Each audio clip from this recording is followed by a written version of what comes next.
The gates of Malfoy Manor stood open. Draco paused at the threshold, his travelling cloak heavy with May rain, and wondered when they had last been closed.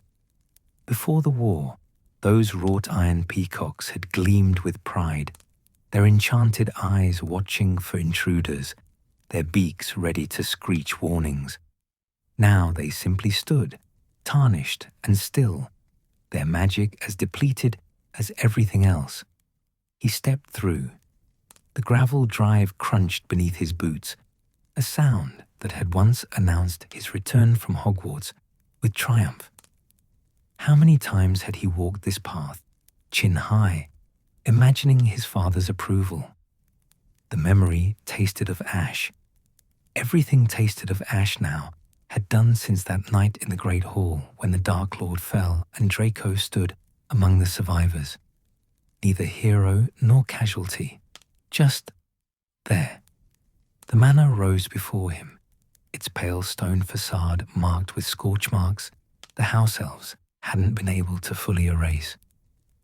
Dark magic left scars that went deeper than surface level.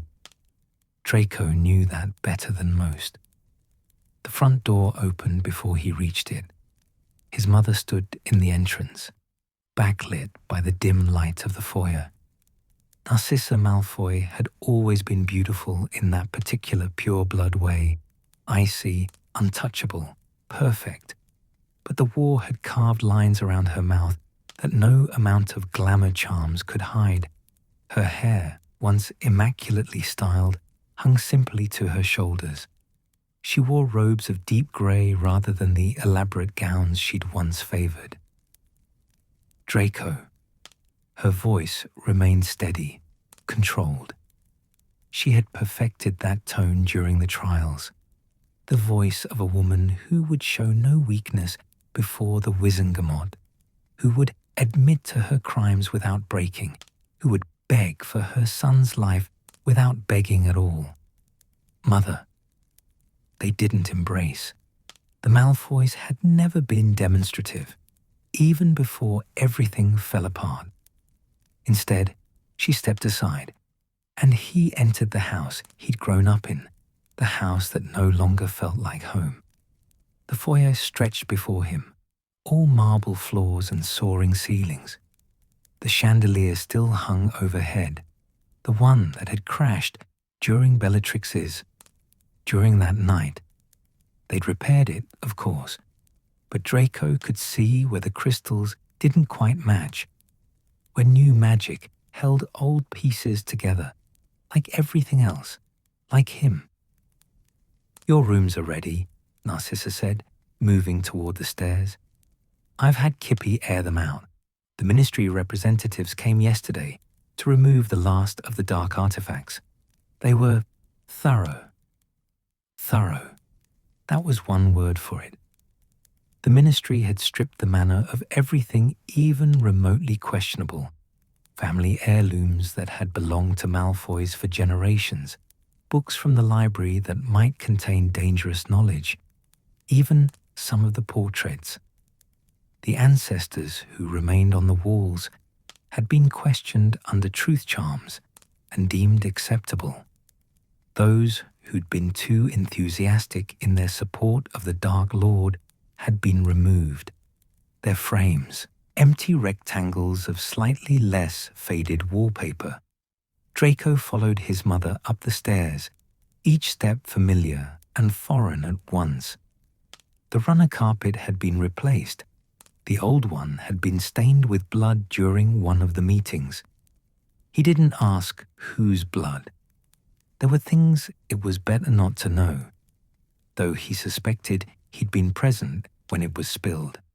His rooms occupied the east wing, overlooking the gardens, or what had been gardens. His mother had tried to maintain them, but without the staff they'd once employed, without the house elves they'd been forced to release as part of the settlement. The grounds had fallen into elegant decay. The white peacocks still wandered the lawns, but the roses grew wild, and the hedge maze his father had commissioned showed gaps where curses had burned through during the battle. "I'll have dinner sent up," Narcissa said, stopping at his door. For a moment, something flickered across her face. Concern, perhaps, or guilt, or simply exhaustion. "Unless you'd prefer to eat in the dining room." The dining room, where the Dark Lord had sat at the head of their table, where Charity Burbage had died while they ate, where Draco had learned to keep his eyes on his plate and his thoughts carefully blank. "My room is fine," he said quietly. She nodded, understanding, and left him alone. Draco stood in the center of his childhood bedroom and felt nothing. The furniture remained the same. The four-poster bed with its green velvet hangings, the wardrobe carved with the Malfoy crest, the desk where he'd written essays for Snape and composed cruel letters to the Daily Prophet about Hagrid. His Slytherin banners still hung on the walls, though they seemed faded now, their silver tarnished. He moved to the window and looked out over the grounds. Twilight was falling, turning everything grey and indistinct. In the distance, he could see the edge of the woods where Bellatrix had taught him to cast the Cruciatus curse on bound prisoners, where his father had watched with approval. His hands were shaking. Draco pressed them flat against the cold window pane and forced himself to breathe. The mind healers at the ministry had taught him techniques, grounding exercises they called them. Notice 5 things you can see, 4 things you can touch, 3 things you can hear. But everything he saw was tainted with memory. Everything he touched reminded him of who he'd been. And the manor was too quiet, save for the distant creaking of old wood and older magic settling into its foundations. A house elf appeared, with dinner on a tray. Not one of the family elves. Those had been freed as part of the requirements for his reduced sentence. This was Kippy, hired help now, paid wages. She set the tray on his desk without meeting his eyes and vanished with a soft pop. Even the house elves couldn't look at him. Draco left the food untouched and opened his wardrobe. His school robes still hung there, along with dress robes from before the war. He pushed them aside and found what he was looking for, a small box on the top shelf, hidden behind outdated Transfiguration textbooks. Inside were the letters. They'd started arriving 2 weeks ago, after the trial results were published in the Daily Prophet. The first had been simple. Death Eater scum. You should have rotted in Azkaban. Unsigned, of course. They were all unsigned. The second had been more creative. Your aunt tortured my sister at Hogwarts. She still screams in her sleep. I hope you hear screaming too. By the 5th letter, Draco had stopped reading them all the way through, but he kept them. He wasn't sure why. Perhaps because some part of him believed he deserved every word. Perhaps because forgetting seemed too easy, too much like his father's brand of selective memory. He pulled out the latest one, received just yesterday before he'd left the ministry assigned flat in London. The handwriting was shaky, as if the writer's hand had trembled with rage. My brother died in the Battle of Hogwarts, fighting against your kind. He was 16. You walked free. There is no justice in this world. Draco set the letter down carefully and moved away from the wardrobe. His hands were shaking again, worse now.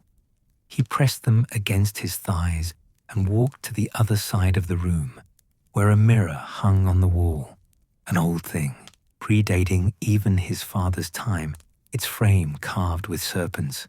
He looked at his reflection, pale face, sharp features, grey eyes that had seen too much. He was 20 years old and felt ancient. The Azkaban time, brief as it had been before the trial, had left shadows under his eyes that healing charms couldn't quite erase. His hair needed cutting. He looked like a stranger. Who are you now? He wondered. Not the person he'd been at Hogwarts. That arrogant boy was gone, burned away in the room of requirement's flames. Not a Death Eater. His mark had faded to a pale scar, visible only if you knew where to look. Not innocent. He would never be innocent again. So, who? A knock at his door interrupted the thought. "Come in," he said automatically, then tensed. No one knocked at Malfoy Manor. His mother simply entered, and there was no one else. Narcissa opened the door slowly. "I thought you might not be asleep yet." "I'm not." He gestured vaguely at the room, still settling in. She entered, closing the door behind her with unusual care, as if afraid of disturbing something fragile. In her hands, she carried a small wooden box, its surface inlaid with mother of pearl, in patterns that caught the lamplight. "I wanted to give you this," she said, setting it on his desk beside the untouched dinner tray. "It belonged to your grandfather, my father. He gave it to me when I married your father, told me to keep it for my son." Draco stared at the box. His maternal grandfather had died before he was born, lost to dragonpox when Narcissa was still young. The Black. Family had never been as visible in his life as the Malfoys. His mother's side of the family tree had its own complications, its own dark history. "What is it?" "Open it." He did. Inside, nestled in velvet, lay a pocket watch. Not particularly ornate, not embedded with jewels or enchanted with complex magic. Just a watch, silver and simple, its face marked with Roman numerals, its hands still moving despite decades in storage. "I don't understand," Draco said slowly. Narcissa moved to stand beside him, looking down at the watch with an expression he couldn't quite read. "My father gave this to me the day before I married your father. He told me that the most important thing a Black could learn was how to count what mattered, minutes and hours and days. That time was the one thing neither gold nor magic could buy back once it was spent." She paused, her fingers brushing the edge of the box. "I think he knew, even then, what sort of family I was marrying into, what choices I would face. He wanted me to remember that every moment was a choice about how to spend something precious." Draco picked up the watch, feeling its weight in his palm. The metal was warm, as if it had been recently held. Some sort of preservation charm, probably, keeping it exactly as it had been the day his grandfather had last wound it. "Why now?" he asked quietly. "Because you have time, Draco." His mother's voice was firm, the same voice she'd used before the Wizengamot, the same voice she'd used when she'd lied to the Dark Lord's face about Harry Potter being dead. "However much it feels like everything is over, you have time. What you do with it, that's your choice." She moved toward the door, then paused. "I made choices I thought were right. I chose your father, chose to follow him down dark paths, chose to protect you above everything else, even when that meant—" She stopped, her composure cracking for just a moment. "I would make the same choices again regarding you. But that doesn't mean they were right, and it doesn't mean you have to follow the same path." Before he could respond, she was gone, the door closing softly behind her. Draco stood alone in his room, holding his grandfather's watch, listening to it tick. Outside, full dark had fallen. The manor settled around him with its familiar groans and whispers, old magic talking to older stone. the sound of a house that had stood for centuries and would stand for centuries more, regardless of who lived within its walls or what they had done. He set the watch on his bedside table and finally looked at his dinner tray. Cold roast chicken, potatoes in some sort of herb sauce, fresh bread. His mother had probably instructed Kippy specifically, remembering what he liked. The thought was simultaneously touching and nauseating. She was trying so hard to make things normal, as if normal was something they could ever return to. Draco forced himself to eat a few bites, more for her sake than his own. The food tasted like dust, but that wasn't the kitchen's fault. Everything tasted like dust now. When he finally lay down in his bed, still wearing his day clothes, because the thought of undressing felt like too much effort, he stared at the canopy overhead. Green velvet, Slytherin colors, the same view he'd woken to every morning of his childhood. Sleep wouldn't come. He knew it wouldn't. The dreams were worse than waking. Fractured images of the Dark Lord's face, of Dumbledore's death, of the Room of Requirement's flames licking at his heels while Crabbe screamed, of Harry Potter's face when their eyes met across the Great Hall after everything had ended, an expression Draco still couldn't interpret. He thought about the letters in his wardrobe, about the brother who died at 16, fighting against your kind. Was that what he was? Still? The watch ticked on his bedside table, steady and patient, counting down minutes that couldn't be brought back. Time moving forward, whether he was ready or not. Somewhere in the house, a door closed. His mother, probably, retiring to her own rooms. Did she sleep? Or did she lie awake too, counting the cost of everything they'd survived? Draco turned on his side, drawing his knees up slightly, making himself smaller in the vast bed. Through the window, he could see a sliver of moon, pale against the dark sky.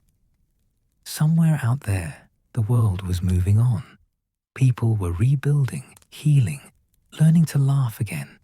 And here he was, trapped in a manor full of ghosts, holding a dead man's watch, wondering if redemption was even possible for someone who'd taken the dark mark at 16 and never quite managed to refuse. The answer didn't come.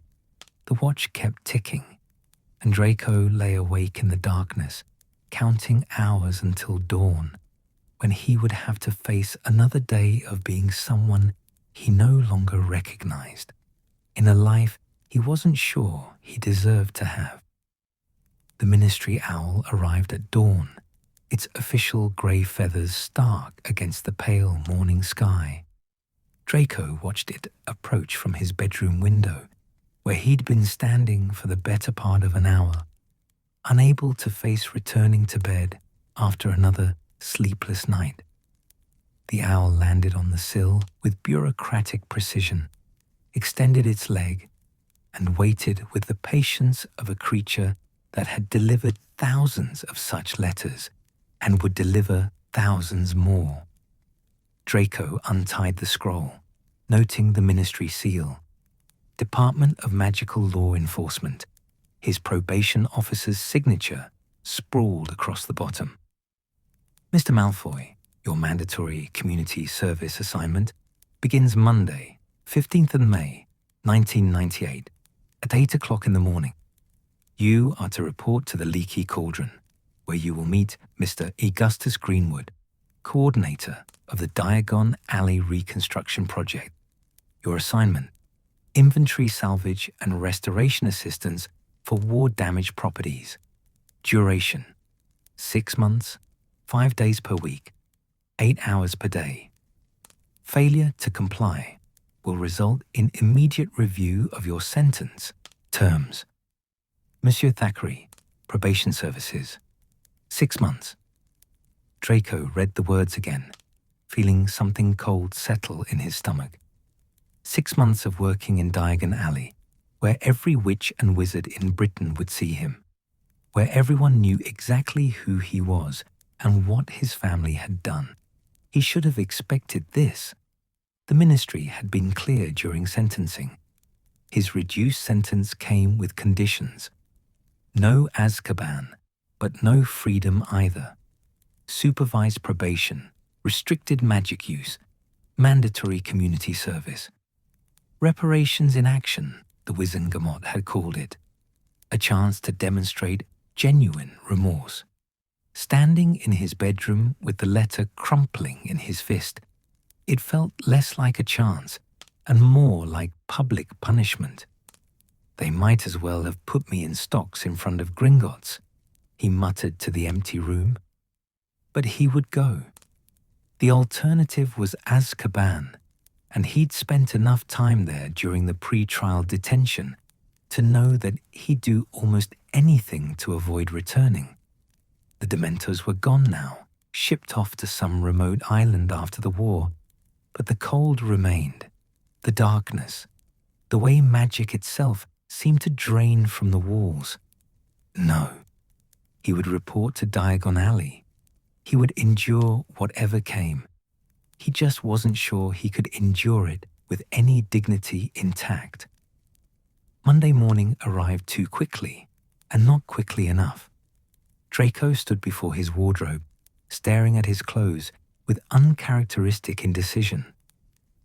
What did one wear to their public humiliation? His fine dress robes seemed absurd, too much like the old Draco, the one who'd sneered at Muggle-borns and strutted through Hogwarts like he owned it. His Azkaban-issued clothes had been burned the day he'd been released. That left ordinary robes, the kind any wizard might wear. Plain, unremarkable, designed not to draw attention. He chose black. It felt appropriate, like mourning. Narcissa was waiting in the dining room when he came down. A breakfast spread laid out that neither of them would eat. She looked up from her tea, her expression carefully neutral. Your first day? Yes. Draco. She stopped, seeming to struggle with words. His mother, who had always known exactly what to say, how to manipulate any social situation to the Malfoy advantage. You don't have to prove anything to them. I have to prove I'm not going to Azkaban. That's not what I meant. She set down her teacup with deliberate care. You're going to face. People will say things, do things, and you'll want to respond the way you were taught, the way your father would have responded. How did he respond? Draco asked, hearing the bitterness in his own voice. From his cell. Narcissa flinched, but her composure held. He responded with arrogance, with disdain for anyone he considered beneath him. And it served him in some situations, but it destroyed him in others. She stood, moving around the table to place a hand on his shoulder. You are not your father. You don't have to be. The words echoed what she'd said about the watch, about choice and time. Draco wanted to believe her, wanted to believe he could be someone different. But belief required hope, and hope felt like a luxury he couldn't afford. I should go, he said quietly.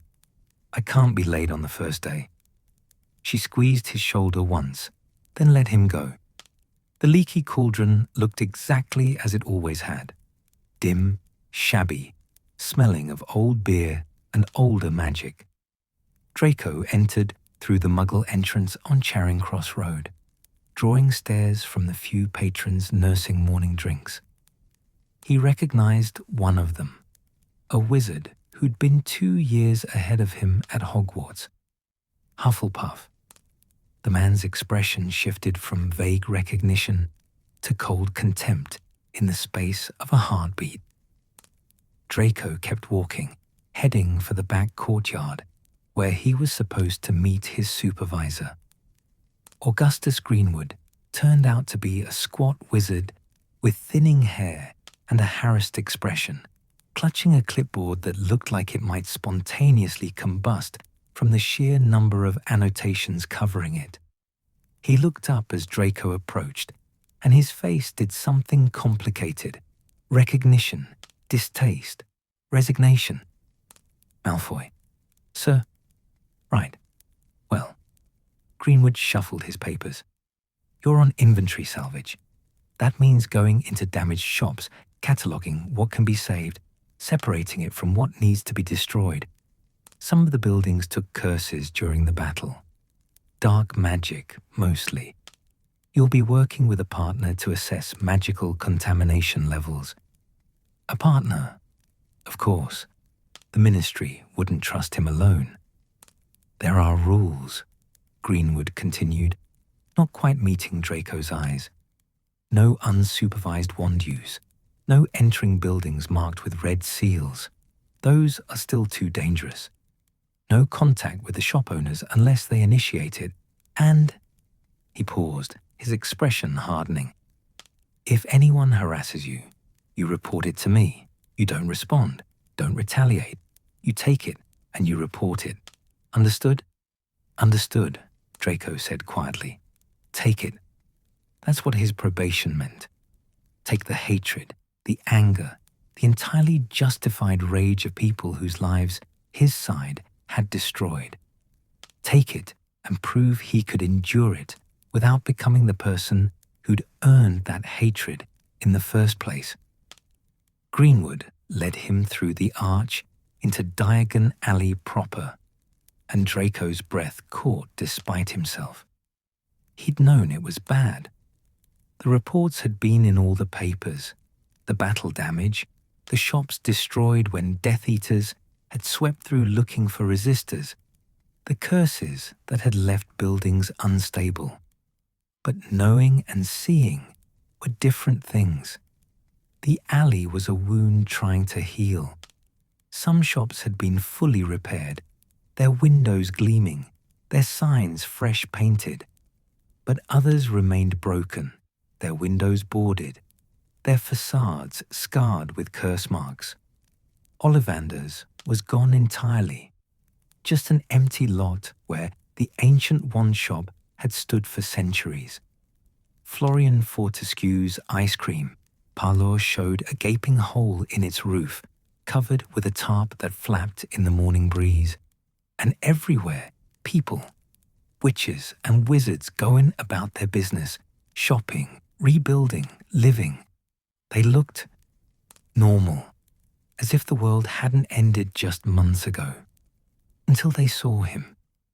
It started with a witch outside Flourish and Blots. She'd been levitating a box of books, wand extended, when her eyes landed on Draco. The box dropped with a crash. She stared at him, her expression shifting from surprise to recognition to something that looked almost like fear. Death Eater, she whispered, loud enough to carry.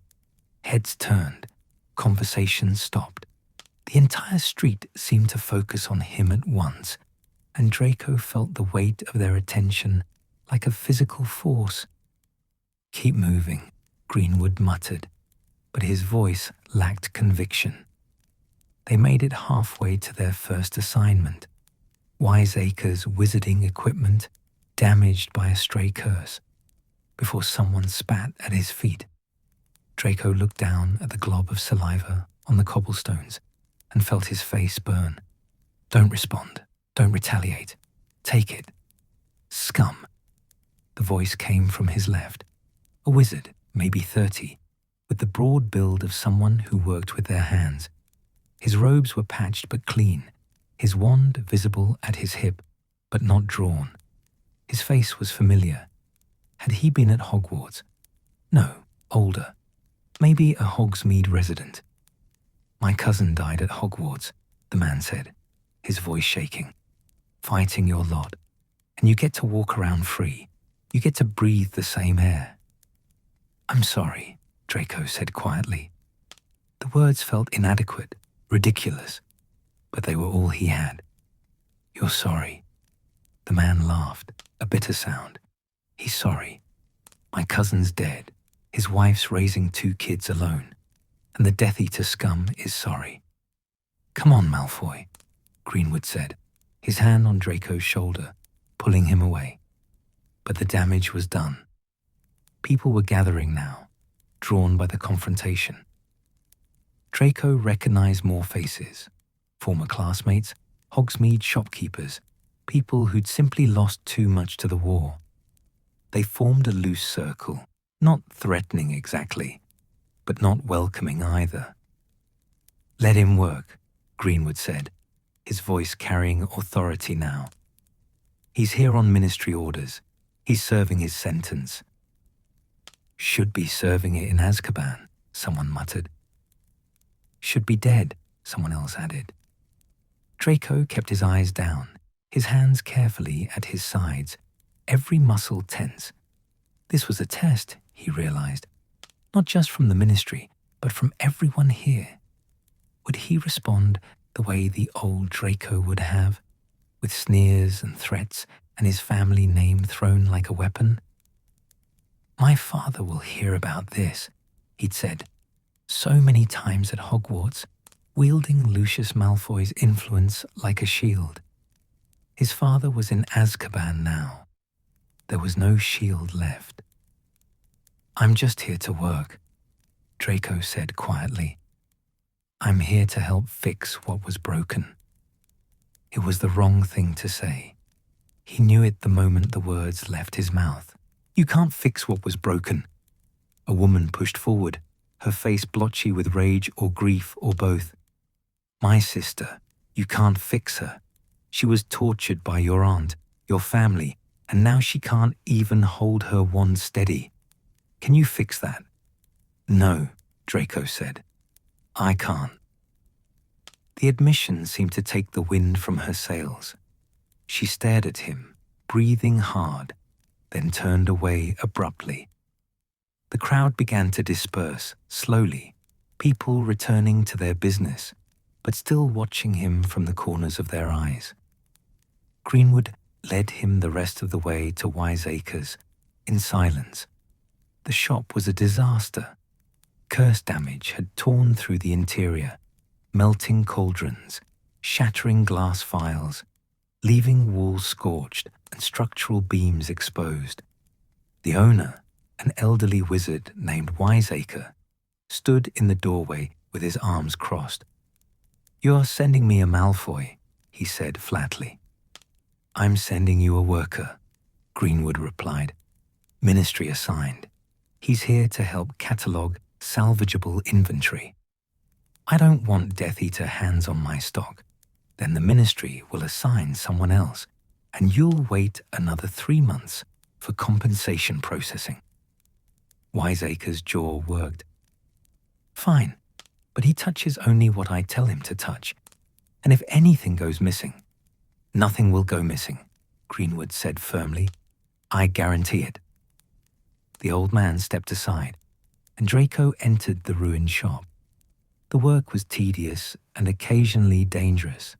Some items had been contaminated by dark magic: cauldrons that hissed when touched, scales that wouldn't balance, files that seemed to whisper in Parseltongue when lifted.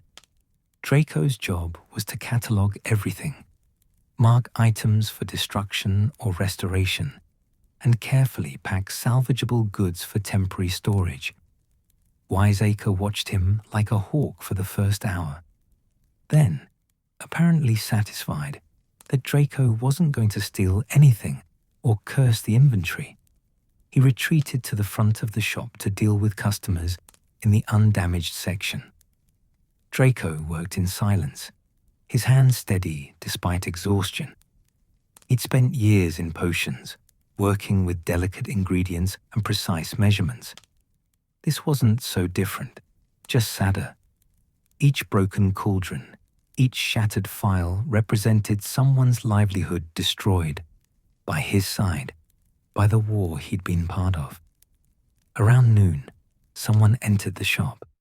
Draco didn't look up immediately, focused on determining whether a set of brass scales could be salvaged or needed to be destroyed. Then he heard the voice. Replacement scales. The old ones were damaged. He looked up. Harry Potter stood at the counter. For a moment, neither of them moved. Potter looked different than he had at the trial. Less gaunt, more solid, wearing ordinary robes and an expression of someone running errands rather than saving the world. His eyes, green and too familiar, met Draco's across the shop. Draco felt something complicated twist in his chest. This was the person he'd tried to kill, indirectly. The person whose life he'd saved. Ultimately, the person whose testimony at his trial had been the only reason Draco wasn't currently in Azkaban. He didn't want to be there, Potter had said, his voice calm before the Wizengamot. In the end, he couldn't do it. That has to count for something. It had counted for something. It had counted for everything. Potter's expression shifted through several emotions too quickly to name. Then he gave a single, slight nod. Acknowledgement, perhaps, or just confirmation that yes, this was awkward for everyone involved. Draco nodded back. Potter collected his scales from Wiseacre, paid, and left without saying anything more. The shop felt very quiet in his absence. That's the second time he's saved your life, Wiseacre said from the counter, his voice thoughtful rather than accusatory. Draco set down the brass scales carefully. Sir, Potter, testified for you at trial. Could have let you rot. The old man studied him. Makes a person wonder what he saw that the rest of us didn't. I don't know, Draco said honestly. Well, Wiseacre turned back to his ledger. Maybe you should figure it out. The rest of the day passed in a blur of cataloguing and packing. By the time Greenwood returned to dismiss him, Draco's back ached and his hands were filthy with dust and old magic. His robes were torn where he'd caught them on a broken shelf, and somewhere along the way he'd acquired a small burn on his forearm from a contaminated cauldron. Tomorrow, 7:30, Greenwood said. We're moving to Flourish and Blots, book salvage. Draco nodded, too tired for words. He apparated home directly from the alley, appearing in the manor's entrance hall with a crack that echoed through empty corridors. Narcissa appeared almost immediately, as if she'd been waiting. How was it? She asked. Draco looked down at himself, filthy, exhausted, marked with a day's worth of hatred and hard work. About what I expected. He moved past her toward the stairs, wanting nothing more than to wash away the day's grime and sleep, even knowing sleep wouldn't come. Draco. He paused, not turning around. I'm proud of you, his mother said quietly. You went. You endured. That takes strength. Does it? Draco heard the bitterness in his voice. Or does it just make me a coward who's too afraid of Azkaban to fight back? It makes you someone who's learning, Narcissa replied. Learning to live with consequences. Learning to be someone different than who you were raised to be. Draco finally turned to look at her. She stood in the dim foyer light, still beautiful, still composed, still so carefully holding herself together, like him, like everyone who'd survived on the losing side. How long does it take, he asked, to become someone different? I don't know, she admitted. I'm still learning too. He nodded and climbed the stairs to his room. That night, lying in bed with his grandfather's watch ticking on the nightstand, Draco thought about Potter's nod, about the woman whose sister couldn't hold a wand steady, about the wizard whose cousin had died at Hogwarts about Wiseacre's question. What did Potter see that the rest of us didn't? He didn't have an answer. But maybe that was the point. Maybe the answer wasn't something you found. It was something you became. Outside, the May night was soft and dark. Somewhere in the grounds, a peacock called, lonely and defiant. The manor settled around him with its familiar sounds, and Draco closed his eyes against the darkness, counting down hours until he had to face another day of proving he deserved to exist in a world that had every reason to wish he didn't. The watch kept ticking. Time kept moving forward, and tomorrow he would get up and do it all again. The fourth week of Draco's community service brought rain. Steady, grey, quintessentially British rain that turned Diagon Alley's cobblestones slick and made everything smell of wet stone and old magic. He'd fallen into a routine by then, if routine was the right word, for enduring daily hostility while salvaging the wreckage of other people's lives. Mondays through Fridays, he reported to whatever shop Greenwood assigned him. He catalogued inventory, hauled damaged goods, scrubbed curse residue from walls, and kept his mouth shut when people spat insults. The work was monotonous and occasionally dangerous, but Draco found himself grateful for it. When his hands were busy, his mind had less room for the memories that crowded in during idle moments. The hostility had settled into a predictable pattern. Some people ignored him entirely, going about their business as if he was simply part of the furniture. Others made their disgust known, muttered comments, deliberate shoulder checks when passing, the occasional hex that Greenwood pretended not to see. No one had physically attacked him yet, but Draco could feel the potential for violence simmering just beneath the surface of every interaction. He'd learned to make himself small, to keep his eyes down, to apologize reflexively even when he'd done nothing wrong in that particular moment. The old Draco, the one who'd strutted through Hogwarts demanding respect he hadn't earned, would have been horrified by this version of himself. Sometimes Draco was horrified too, but mostly he was just tired. That Monday morning, Greenwood met him at the Leaky Cauldron with an unusual expression, something that might have been concern or possibly indigestion. "Change of assignment," he said without preamble. Draco tensed. "Sir, St. Mungo's contacted the ministry.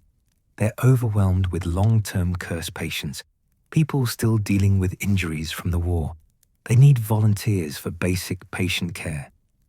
The ministry thought it would be appropriate for you to help." For a moment, Draco couldn't speak. St. Mungo's, the hospital where they treated people injured by dark magic. Dark magic his side had used. "You want me to work with people my family hurt," he said flatly. "I want you to serve your sentence," Greenwood corrected. "Whether it's in Diagon Alley or at St. Mungo's makes no difference to me. But," he paused, his expression softening slightly, "the work would be different, less public, and the hospital staff, well, they're professionals. They might be less inclined to make things difficult, less inclined to spit at him, in other words, less likely to remind him daily that he deserved to be dead." It should have been a relief.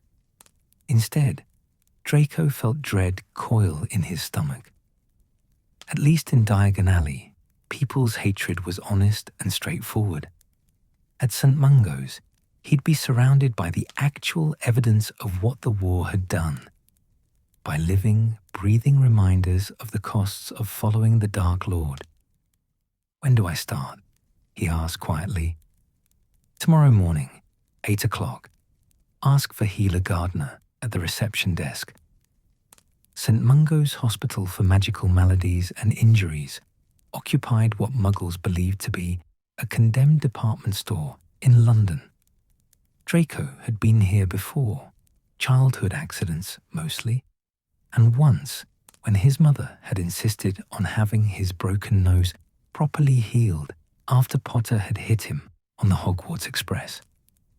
The waiting room looked the same, cramped, slightly shabby, filled with the nervous energy of sick people hoping for miracles. But now Draco saw it differently. Saw the witch with the tremor in her hands, probably curse damage. The wizard whose face bore the telltale scars of a dark hex that hadn't quite been healed properly. The child crying while her mother filled out forms. And Draco couldn't help but wonder what magical mishap had brought them here. He approached the reception desk, where a harried-looking wizard was juggling multiple files and a self-inking quill that seemed determined to ink everything except the proper parchment. "Draco Malfoy," he said quietly. "I'm supposed to ask for Healer Gardner." The wizard looked up, and Draco braced himself for the usual reaction.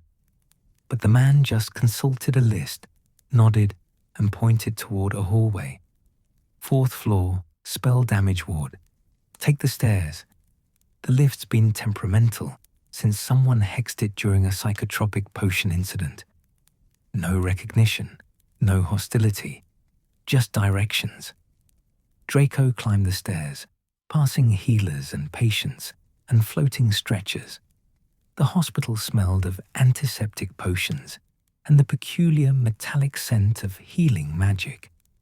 Portrait-lined walls featured famous healers from history, most of whom ignored him in favor of gossiping with each other about treatment protocols and the shocking decline in proper bedside manner among the younger generation. The 4th floor was quieter than the lower levels. The sign on the door read, "Spell Damage Ward, Long-Term Care."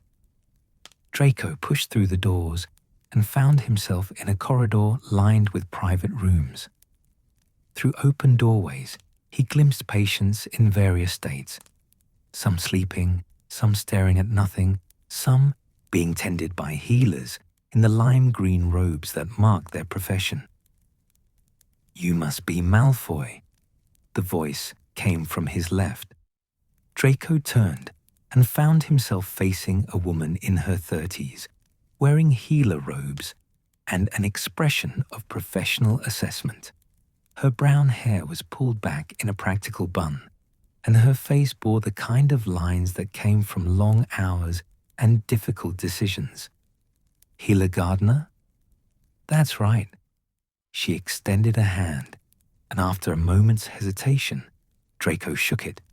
Her grip was firm, businesslike. "You're here for community service, correct? The ministry contacted me."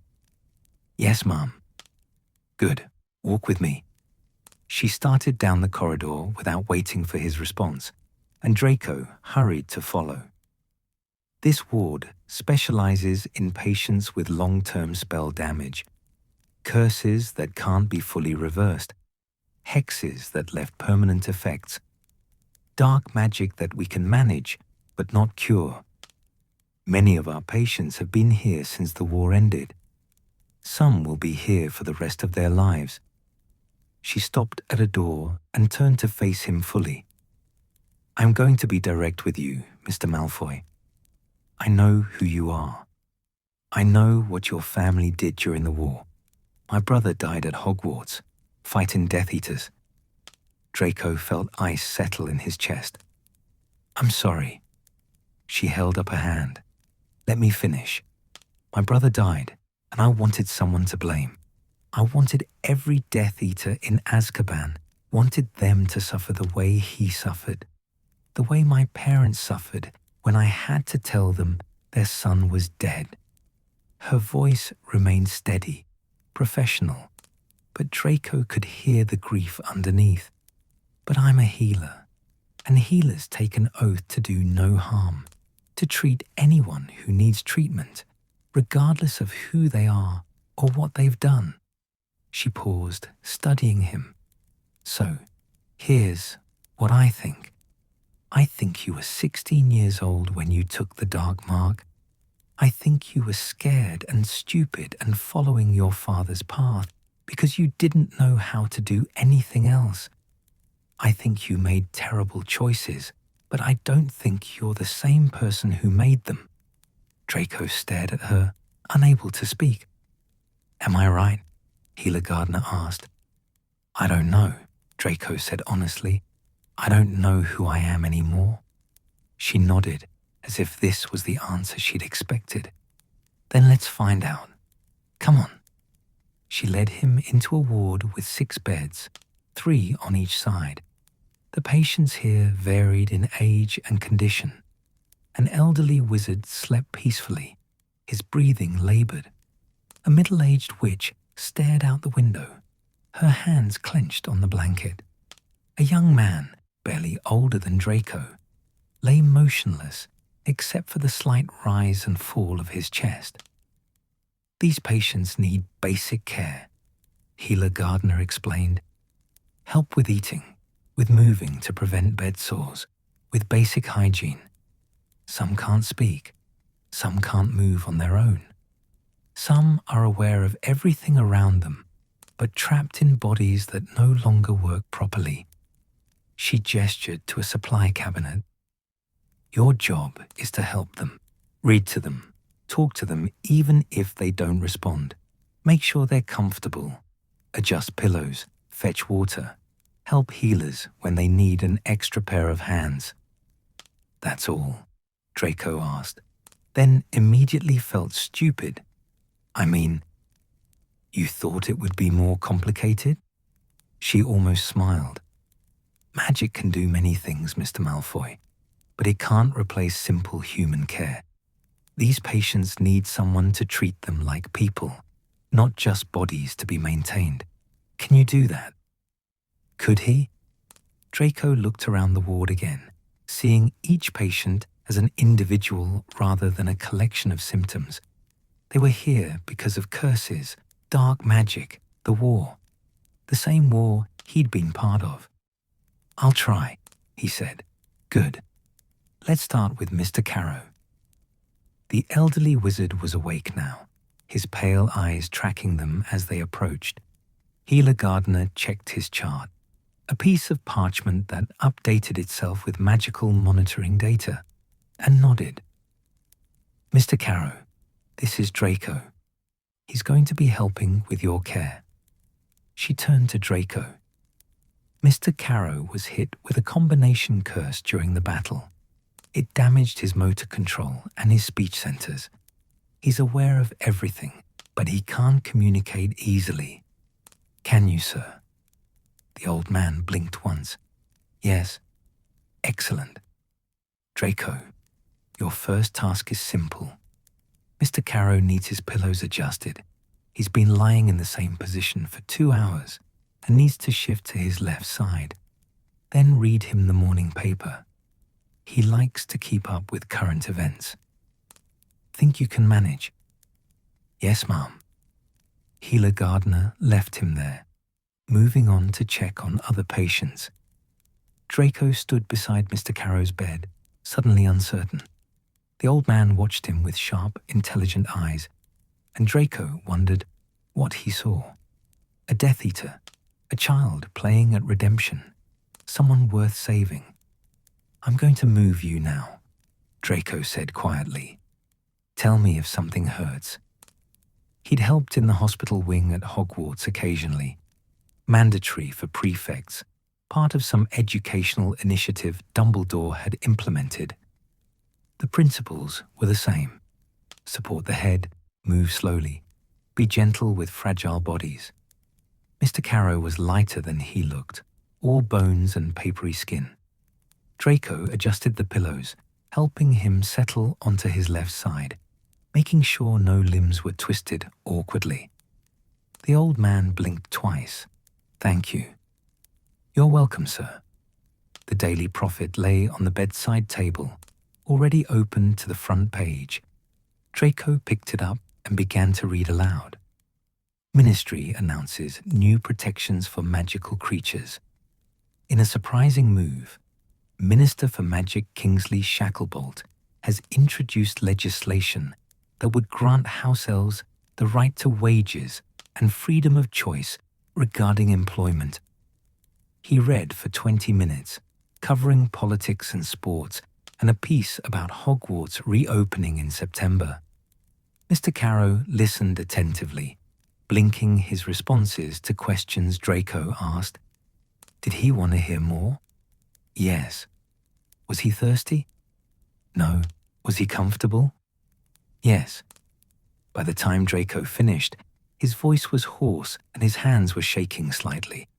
Not from the effort, from the intimacy of it. This stranger had trusted him to care for him, despite everything, had let Draco touch him, help him, treat him with dignity.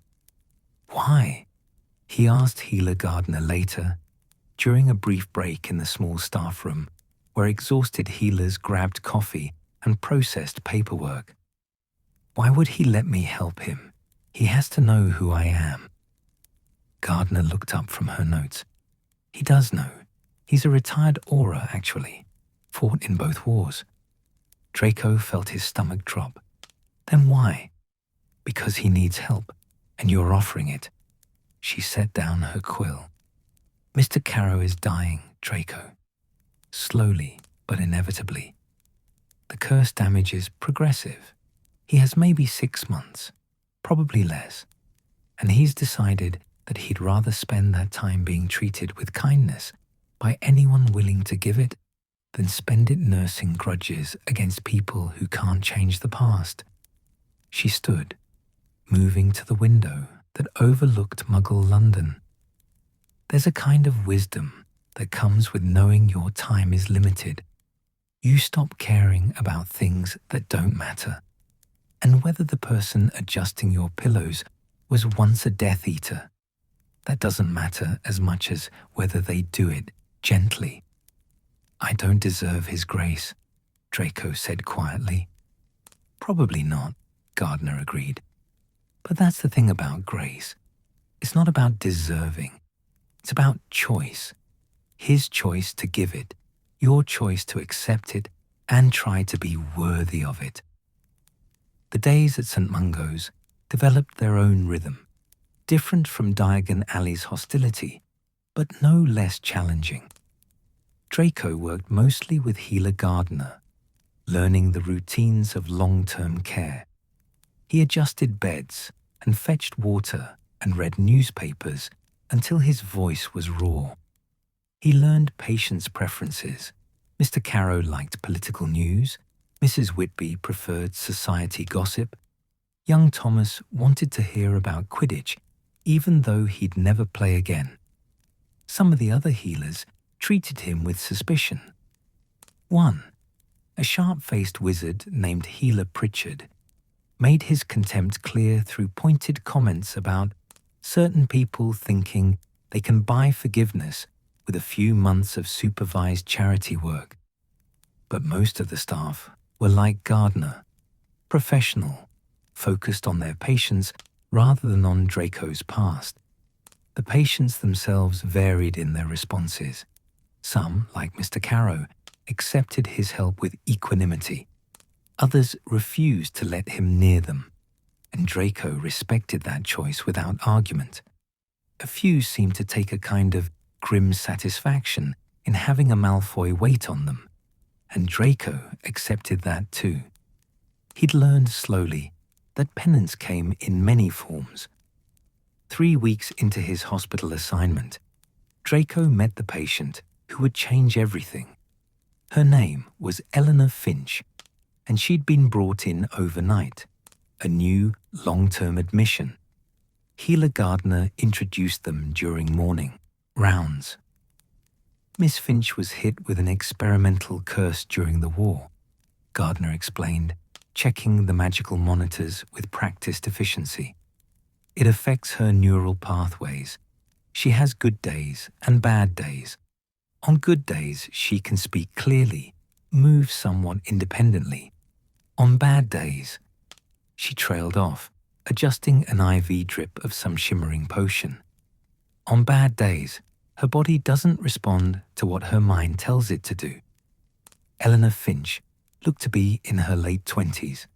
She lay propped up on pillows, her dark hair spread around her face, her brown eyes alert and tracking their movements. When she spoke, her voice was clear but slightly slurred, as if she had to concentrate on each word. "New volunteer?" she asked. "Yes, this is Draco. He'll be helping with your care." Draco Malfoy. Eleanor's gaze sharpened. The Death Eater. Here it was, the moment when she would refuse his help, as was her right. Draco stepped back automatically, preparing for dismissal. "Yes," he said simply. Eleanor studied him for a long moment. Then, to his surprise, she smiled. It was a small smile, crooked from the curse damage, but genuine. "Good," she said. "Maybe you'll actually feel guilty when you see what your side did." The words should have stung. Instead, Draco felt something loosen in his chest. She wasn't going to coddle him or pretend the past didn't exist. She was going to make him face it directly. "I already do," he admitted. "Well then, that's a start." She gestured weakly toward the bedside table. "There's a book there. Detective novel. Muggle author, Dorothy Sayers. Read to me." Draco picked up the book, gaudy knight, well-worn and clearly beloved, and began to read. Over the following days, Eleanor became his most demanding patient and his most honest critic. She didn't pretend to forgive him. She didn't offer easy absolution or suggest that working at the hospital somehow erased his past. Instead, she talked to him. Really talked, the way no one had in months. She told him about her work before the war, teaching charms at a small wizarding school in Scotland, about her partner, killed during the Battle of Hogwarts, about the Death Eater who'd cursed her, laughing as he experimented with dark magic on blood traitor scum. "I don't know which one did it," she said one afternoon, during one of her better days when her words came easier. "Could have been any of them. Does it matter?" "I don't know," Draco said honestly. He was helping her sit up, adjusting pillows behind her back. "Does it? I used to think so. Used to imagine finding them, making them pay." She took a shaky breath. "But rage takes energy I don't have any more. So instead, I lie here and read detective novels and let a reformed Death Eater fetch my water." "I'm not sure I'm reformed," Draco said quietly. "No?" Eleanor tilted her head, studying him. "What are you then?" "Trying," he said after a moment. "Just trying." She settled back against the pillows. "Trying is better than nothing. Read more. I want to know if Lord Peter solves the murder." That evening, as Draco prepared to leave, Healer Gardner called him into her office. He went with trepidation, wondering if he'd done something wrong, if one of the patients had complained. Instead, she gestured to a chair. "Sit." He sat. "You've been here almost a month now," she said, leaning back in her chair. "How are you finding the work?" "It's..." Draco searched for words. "Different than Diagon Alley. Less hostile. More honest," he corrected. "People here don't pretend. They're angry, or they're indifferent, or they're willing to give me a chance. But nobody's pretending everything is fine." Gardner nodded slowly. "And you? Are you pretending?" "I don't know how to answer that. Try." Draco looked down at his hands, still clean now, but they'd been filthy earlier from helping a patient who'd lost control of his bodily functions, curse-damaged nerves misfiring. The old Draco would have been disgusted, would have demanded a house elf do such work. This Draco had simply cleaned the mess, helped the patient wash, and changed the bedding without comment. "I think," he said slowly, "I've spent my whole life pretending to be brave when I was terrified, pretending to believe in blood purity when mostly I just wanted my father's approval, pretending the dark mark didn't make me want to claw my own skin off." He looked up, meeting her eyes. "I don't want to pretend anymore, but I don't know how to be real either." Healer Gardner was quiet for a moment. Then she stood and moved to a cabinet, pulling out a file. She set it on the desk between them. "This is my brother's file," she said. "From when they brought him to St. Mungo's after the battle. He was already dead, but they brought him anyway, hoping." She stopped, her professional composure cracking. "I read this file every few months to remind myself what I'm working for, why I became a healer." She pushed it across the desk toward Draco. "I'm not going to show it to you. It's private, and he deserves that privacy. But I'm telling you, it exists, that behind every patient in this hospital is a story, a life interrupted, a future stolen or damaged or altered. And those stories are real, whether you acknowledge them or not." "I know," Draco said quietly. "Do you?" She pulled the file back, holding it against her chest like something precious. "Because Eleanor told me something today. She said you're the first person in months who's treated her like a human being instead of a tragedy. That you read to her without the pity voice everyone else uses. That you adjust her pillows and help her eat and don't look away when things are difficult." Draco felt his throat tighten.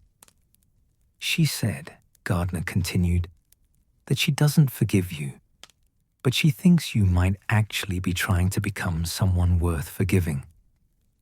The words settled over Draco like a weight and a gift simultaneously.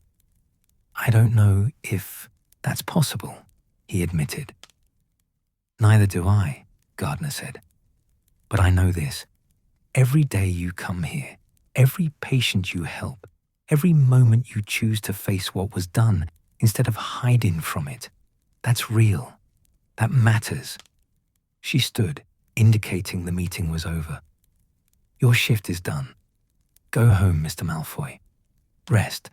Come back tomorrow and keep trying." Draco left the hospital as dusk fell over London, the Muggle streets busy with people heading home from work, living ordinary lives. He apparated back to Malfoy Manor, where his mother was waiting with dinner and questions she wouldn't ask. That night, lying in bed with his grandfather's watch ticking its steady rhythm, Draco thought about Eleanor's crooked smile and Healer Gardner's brother and Mr. Carrow's patient eyes. He thought about the difference between punishment and penance, between serving time and serving people. He didn't have answers yet, but for the first time since the war ended, he felt like he might be learning the right questions. The watch kept ticking, and tomorrow he would return to St. Mungo's and keep trying. It wasn't redemption, not yet, maybe not ever, but it was something. It was a start.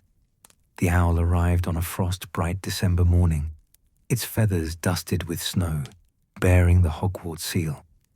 Draco stared at the letter on his breakfast plate, as if it might suddenly sprout fangs. Narcissa, seated across from him with her usual cup of tea, watched his reaction with careful neutrality. "Aren't you going to open it?" "Why would Hogwarts be writing to me?" His voice came out sharper than intended. 6 months had passed since his community service began. 3 months in Diagon Alley, 3 at St. Mungo's, and he'd learned to expect official correspondence meant either more restrictions or more public penance. "Perhaps you should read it and find out." Draco broke the seal with hands that wanted to shake.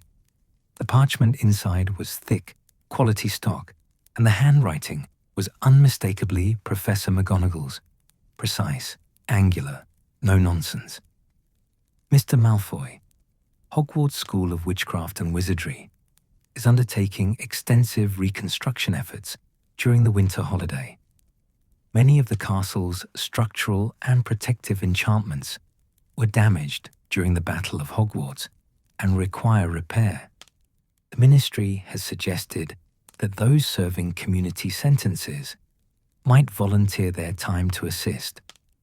Your particular skills in defense against the dark arts and your familiarity with the castle would be valuable. Should you choose to participate, report to the castle gates on 20th of December at 9 o'clock in the morning. Accommodations and meals will be provided for the duration of the work, which is expected to last 2 weeks. This is a voluntary assignment. However, I trust you will give it serious consideration. Professor M. McGonagall, Headmistress Draco, read it twice, then set it down carefully. Hogwarts. She wanted him to return to Hogwarts. It's voluntary, he said, aloud, as if testing the words. Which means you have a choice, Narcissa replied. You could refuse. Could he? Draco thought about the castle, the place where he'd learned magic, made his first friendships, received the Dark Mark summons, where he'd failed to kill Dumbledore, where he'd nearly died in the Fiendfire, where everything had fallen apart. I don't want to go back there, he admitted quietly. Then don't. But even as his mother spoke, Draco knew he would go. Not because the Ministry expected it, not because McGonagall had suggested it, because refusing felt like hiding, and he'd promised himself, promised Eleanor and Healer Gardner and even Mr. Carrow that he wouldn't hide anymore. I'll go, he said. Narcissa's expression softened slightly. Write to Healer Gardner. She'll need to know you'll be absent from the hospital. The morning of December 20th was brutally cold.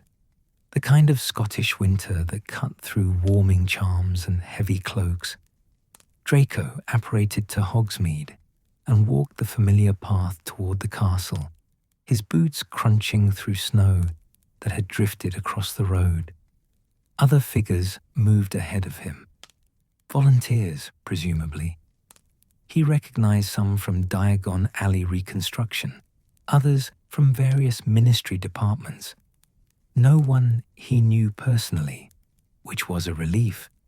The thought of working alongside former classmates made his stomach clench. The castle appeared through the morning mist, like something from a half-remembered dream. Hogwarts had always been imposing. Ancient stone and soaring towers, magic so old it had seeped into the very foundations. But now Draco saw the scars. The western tower still showed blackened stone from curse fire. Several windows remained boarded rather than properly repaired. The bridge leading to the main entrance had been rebuilt, but the new stone didn't quite match the old, creating a patchwork effect that spoke of hasty repairs. Professor McGonagall waited at the gates, a clipboard floating beside her, her tartan robes somehow both practical and dignified. She looked older than Draco remembered. The war had aged everyone, but her spine was straight, and her expression as formidable as ever. Mr. Malfoy. She didn't smile, but she nodded acknowledgement. Thank you for coming. Professor. He wasn't sure what else to say. She consulted her floating clipboard. You're assigned to the 7th floor corridor. The area near the room of requirement sustained significant damage. The work involves re-establishing protective enchantments and repairing structural integrity. You'll be working with a team of 4 others. She paused, her sharp eyes studying him. I trust there won't be any problems. No, Professor? Good. Report to Mr. Dawlish in the entrance hall. He's coordinating the work assignments. Draco climbed the steps to the entrance, his heart beating faster than the exertion warranted. The doors stood open, and he stepped into the entrance hall he'd walked through countless times as a student. It felt different, smaller somehow, though, of course, it was the same size it had always been. The house point hourglasses still stood in their alcoves, though they were empty now. No students meant no points to award. The marble staircase stretched upward, and Draco could hear voices echoing from somewhere above, the sound of reconstruction work already in progress. Malfoy? He turned to find a stocky wizard with greying hair and an official-looking vest covered in pockets. Dawlish, presumably. That's me. Right. 7th floor, East Corridor. Your team's already up there. Filch will show you the way. As if summoned, the caretaker appeared from a side corridor, his cat Mrs. Norris padding along beside him. Filch looked ancient now, his face more lined, his movements stiffer. But his expression when he saw Draco was pure Filch, suspicious, hostile, remembering every rule violation. Death Eater, he muttered, just loud enough to be heard. Mr. Filch, Draco replied evenly. Months of enduring worse had taught him not to react. They climbed in silence, Filch's lamp casting dancing shadows on the walls. The castle felt empty without students. No chatter, no running footsteps, no portraits gossiping about teenage drama. Just stone and magic and ghosts, literally ghosts. Nearly headless. Nick drifted through a wall as they passed, paused when he saw Draco, then continued without comment. Even the castle's spectral residents seemed uncertain how to react to his presence. The 7th floor corridor showed the worst damage Draco had seen so far. Scorch marks covered the walls where the fiend fire had raged. Several suits of armor lay in pieces. The tapestry that had concealed the entrance to the room of requirement hung in tatters, and the wall behind it. The wall had partially collapsed, revealing stone and ancient timber. 3 people were already working. Draco recognized one immediately, Susan Bones, who'd been in Hufflepuff, a year below him. She looked up when he entered, and her face went carefully blank. The other 2 he didn't know. An older witch, with calloused hands, and a young wizard, barely out of school. "You're the last one," the older witch said, without preamble. "I'm Carmichael, Department of Mysteries. That's Susan, and that's Tom Pemberton." She pointed to the young wizard. "We're re-establishing the protective enchantments on this section. The fiend fire burned through the ward structure. We need to rebuild it layer by layer." She either didn't know who Draco was or didn't care. He decided not to enlighten her. The work was painstaking and technically demanding. Protective enchantments at Hogwarts had been layered over centuries, each headmaster and headmistress adding their own wards, their own defenses. The fiend fire had stripped away those layers like burning through parchment, leaving raw stone that needed to be re-enchanted from scratch. They worked in pairs, one person casting while the other monitored for magical interference. Draco found himself paired with Susan Bones, and the silence between them was thick enough to cut. "I can request a different partner," he said quietly, after they'd managed 20 minutes of stilted coordination. "If you're uncomfortable." Susan's wand hand tightened, but she didn't look at him. "Just focus on the work." They continued in silence. Susan called out ward coordinates, and Draco cast the reinforcement charms, his wand movements precise from years of practice. Whatever else he'd always been good at magic. 2 hours in, they broke for lunch. Carmichael and Tom headed down to the Great Hall, where food was being served, but Susan remained in the corridor, pulling a sandwich from her bag. Draco hesitated, then moved to the opposite end of the hallway, not wanting to force his presence on her. "My aunt died here," Susan said suddenly. Draco went still. "Amelia Bones. She was head of the Department of Magical Law Enforcement. Voldemort killed her in the summer before 6th year." Susan's voice was matter-of-fact, but her hands were shaking. "Your Aunt Bellatrix tortured my parents. They survived, but they're never going to be the same." "I'm sorry," Draco said quietly. The words felt pathetically inadequate. "Are you?" She finally looked at him. "Or are you just sorry you got caught on the losing side?" It was a fair question, one Draco had asked himself in the darkest hours of sleepless nights. "Both," he admitted. "I'm sorry your aunt died. I'm sorry about your parents. I'm sorry about everything the war did. And yes, I'm sorry my side lost, because if we'd won, I'd probably still be pretending none of it bothered me." Susan stared at him for a long moment. "At least you're honest about it." "I'm trying to be. I'm not very good at it yet."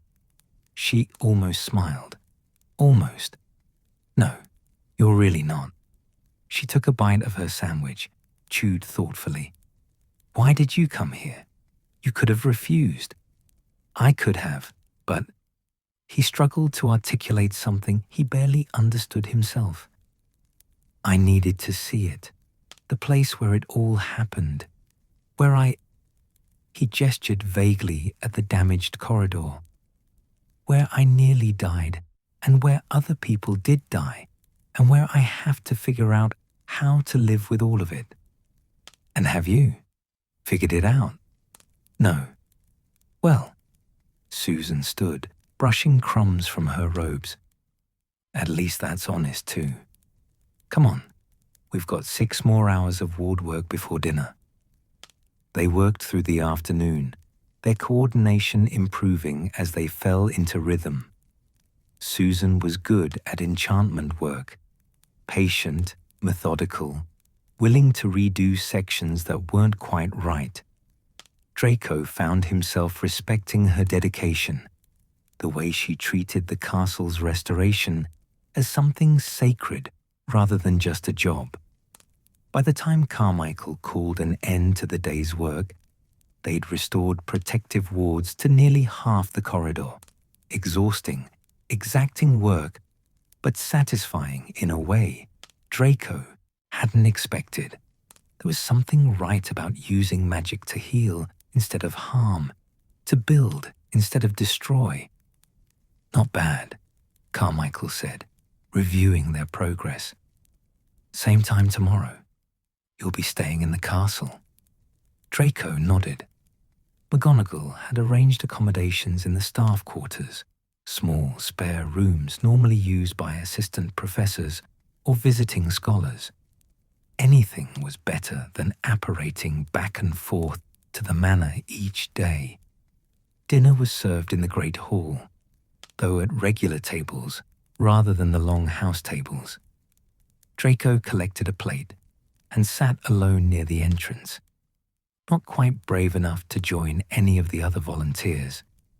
He'd learned his boundaries. Pushed too far, and people's tolerance snapped. He was halfway through his meal when someone slid onto the bench across from him. Neville Longbottom. Draco's fork froze halfway to his mouth. Of all the people he'd expected to see here, Neville was near the bottom of the list. The last time they'd been in the same room, Neville had been standing across from him in the Great Hall after the battle, wand raised, having just destroyed the last Horcrux. "Malfoy," Neville said evenly. "Longbottom." They stared at each other for a moment. Neville looked different, broader, more solid, with a confidence that had been entirely absent during their school years. War did that, Draco supposed. Turned the timid into heroes and the arrogant into whatever Draco was now. Didn't expect to see you here, Neville said. McGonagall invited me. Community service. Right. I'm here voluntarily, helping restore the herbology greenhouses. Neville paused. Your aunt tortured my parents. Here it was again, the catalogue of sins, the litany of harm his family had caused. Draco set down his fork. I know, I'm sorry. Sorry doesn't fix them. No, Draco agreed. It doesn't. Neville studied him, and Draco forced himself not to look away.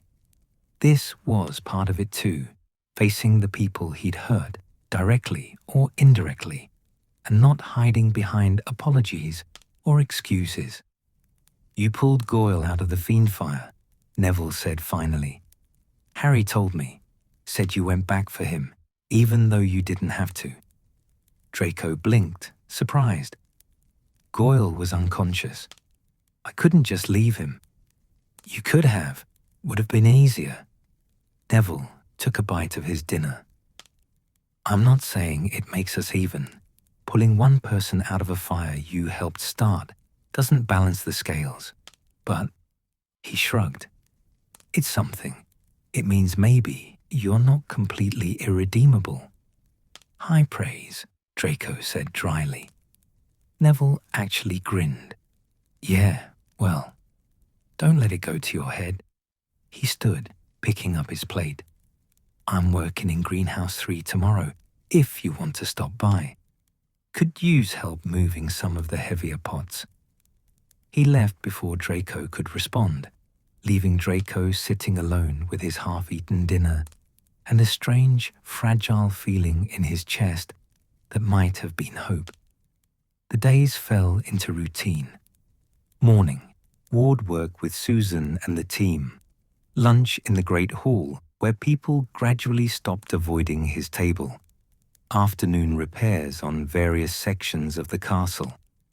Draco helped restore protective enchantments, repair physical damage, and even assisted Neville with the greenhouses one afternoon, getting his hands dirty, transplanting Devil's Snare that had survived the battle. The castle revealed itself slowly, like a patient healing. Not just the physical structure, but something deeper. The magic that made Hogwarts alive, aware, protective of its students. Draco felt it most strongly in the evening, when the volunteers had mostly retired and he walked empty corridors alone. On the 5th night, he found himself on the 7th floor again, standing before the damaged wall where the room of requirement had been. The tapestry was gone, too damaged to repair. The wall showed raw stone and hastily applied structural charms. Draco walked past it 3 times, thinking about what he needed. I need to understand. I need to see who I am. I need to know if I can be someone different. On the 3rd pass, a door appeared. He should have left, should have returned to his room, stayed away from the room that had nearly killed him. But his hand was already on the handle, turning it, pushing the door open. Inside, the room was small and spare. Nothing like the vast warehouse where he'd hidden the vanishing cabinet. Nothing like the maze of junk where the fiend fire had raged. Just a simple room with stone walls, a single chair, and a mirror. Draco approached the mirror slowly, recognizing it from descriptions in books, from whispered stories. The mirror of Arised. The mirror that showed your heart's deepest desire. He didn't want to look, didn't want to see himself surrounded by gold and power and pure blood supremacy, didn't want confirmation that at his core he was still the same arrogant boy who'd believed in his father's twisted ideology. but he looked anyway. The reflection that stared back wasn't what he expected. He saw himself, but older, maybe 30, maybe more, still pale, still sharp-featured, but standing differently. Shoulders back, not from arrogance, but from something that looked like actual confidence. His robes were simple, professional, healer's robes. In the mirror, he held a wand, but he was using it to cast healing charms, light glowing soft and golden at its tip. Around him stood patients, people with different faces, but the same grateful expressions. And behind mirror Draco, barely visible but there, stood a small boy with white blonde hair and grey eyes, looking up at his father with something that wasn't fear or worship. It was trust. Draco stumbled backward, his breath coming short.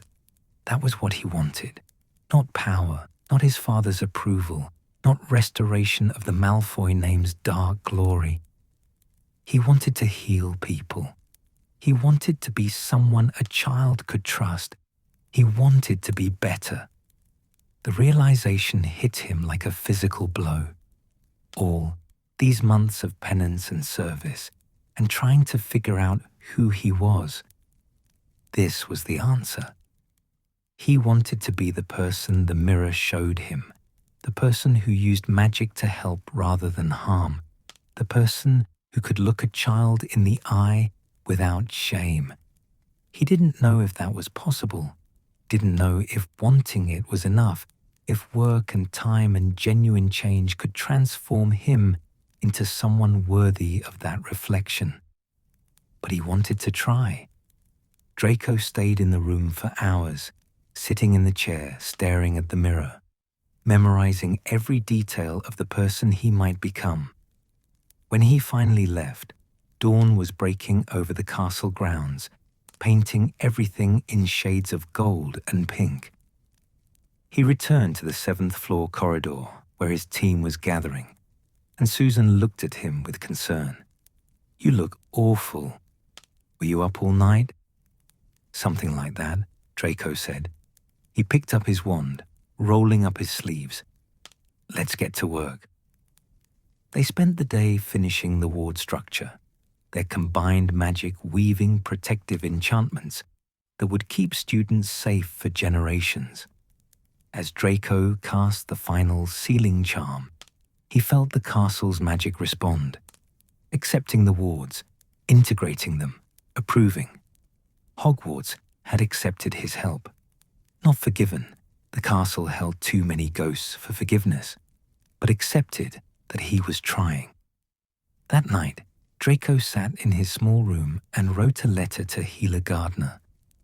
Not about returning to St. Mungo's for his remaining service, that was assumed, but asking tentatively if she thought someone like him could apply to the healer training program once his sentence was complete. He didn't know if she'd say yes, didn't know if the program would accept him, if the other trainees would work with him, if he could handle the years of study and the weight of responsibility. But he wanted to try. His grandfather's watch ticked on the bedside table, counting forward into a future that felt, for the first time in months, like it might contain possibilities beyond mere survival.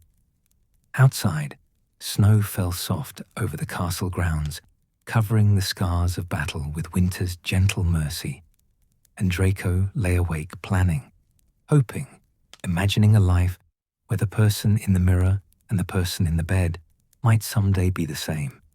It was a start. It was something. It was enough. Spring arrived at Malfoy Manor with unexpected gentleness. The gardens that had grown wild during the war years began to show signs of intentional care. Narcissa had hired a part-time gardener, and the hedges were slowly returning to their former elegance. The white peacocks strutted across newly manicured lawns, and the rose bushes, though still somewhat unruly, produced buds that promised colour after so much grey. Draco had returned to St. Mungo's after the Hogwarts reconstruction. and the hospital work had settled into something almost comfortable. Not easy. The work was never easy, and the weight of what he saw daily never lifted. But familiar, meaningful, even.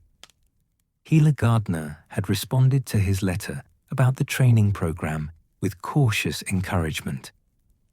"The application process is rigorous," she'd written, "and you'll face prejudice from some quarters. But if you're serious about this path, I'll support your application."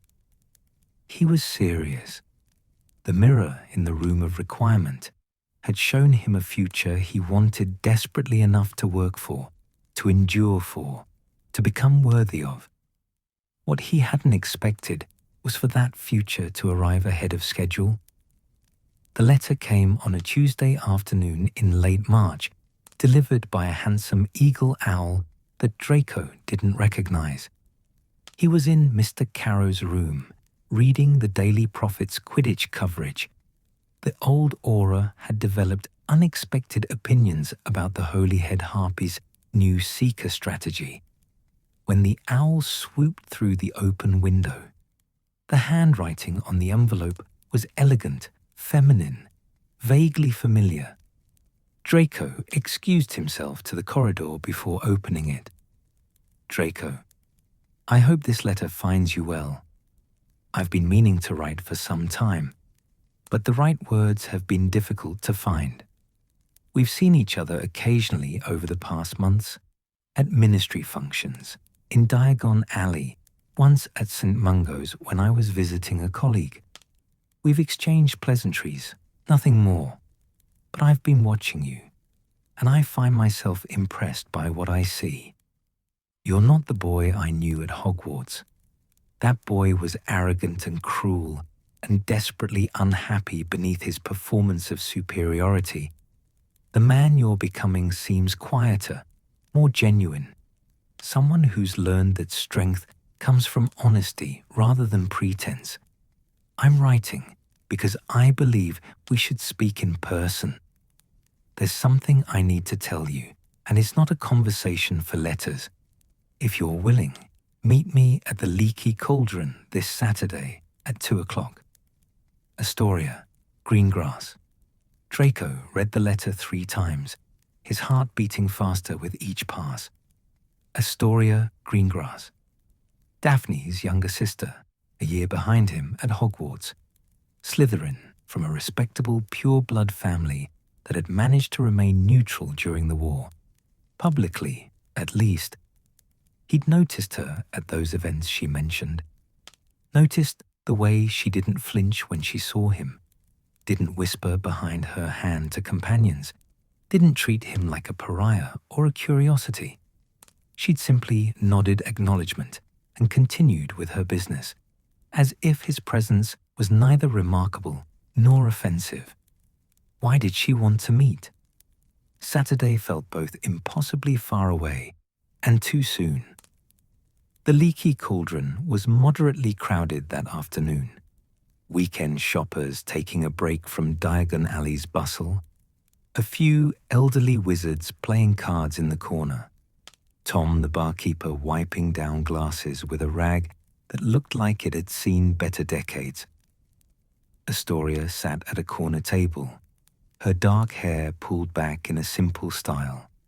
Her robes a soft grey that somehow looked elegant despite their plainness. She looked up when Draco entered, and something in her expression, nervousness, determination, made his stomach clench. "Draco, thank you for coming." She gestured to the seat across from her. "Would you like something? Tea? Butterbeer?"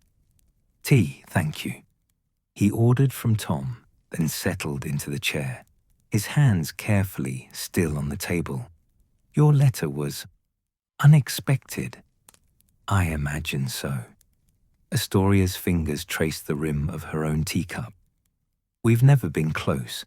Different years at school, and you were always surrounded by Crabbe and Goyle and that crowd."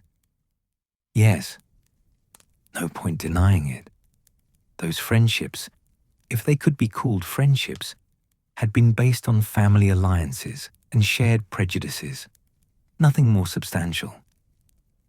Daphne told me you've been working at St. Mungo's, that the healers speak well of you, that patients trust you. Astoria paused. That surprised me. The Draco Malfoy I remember at school wouldn't have had the patience for that kind of work. The Draco Malfoy from school wouldn't have, he agreed quietly. I'm trying to be someone different. I can see that. Her expression softened. I've been trying to be someone different too. Someone who makes her own choices rather than following her family's expectations. Draco's tea arrived, and he wrapped his hands around the warm cup, grateful for something to hold on to. What choices have you made? Astoria took a breath, and Draco saw her gather her courage, like someone preparing for battle.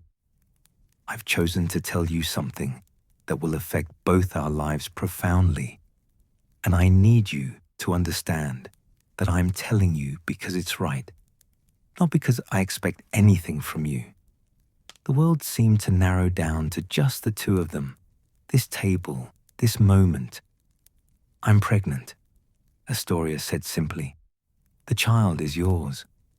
The words didn't make sense. Draco stared at her, his mind refusing to process the information.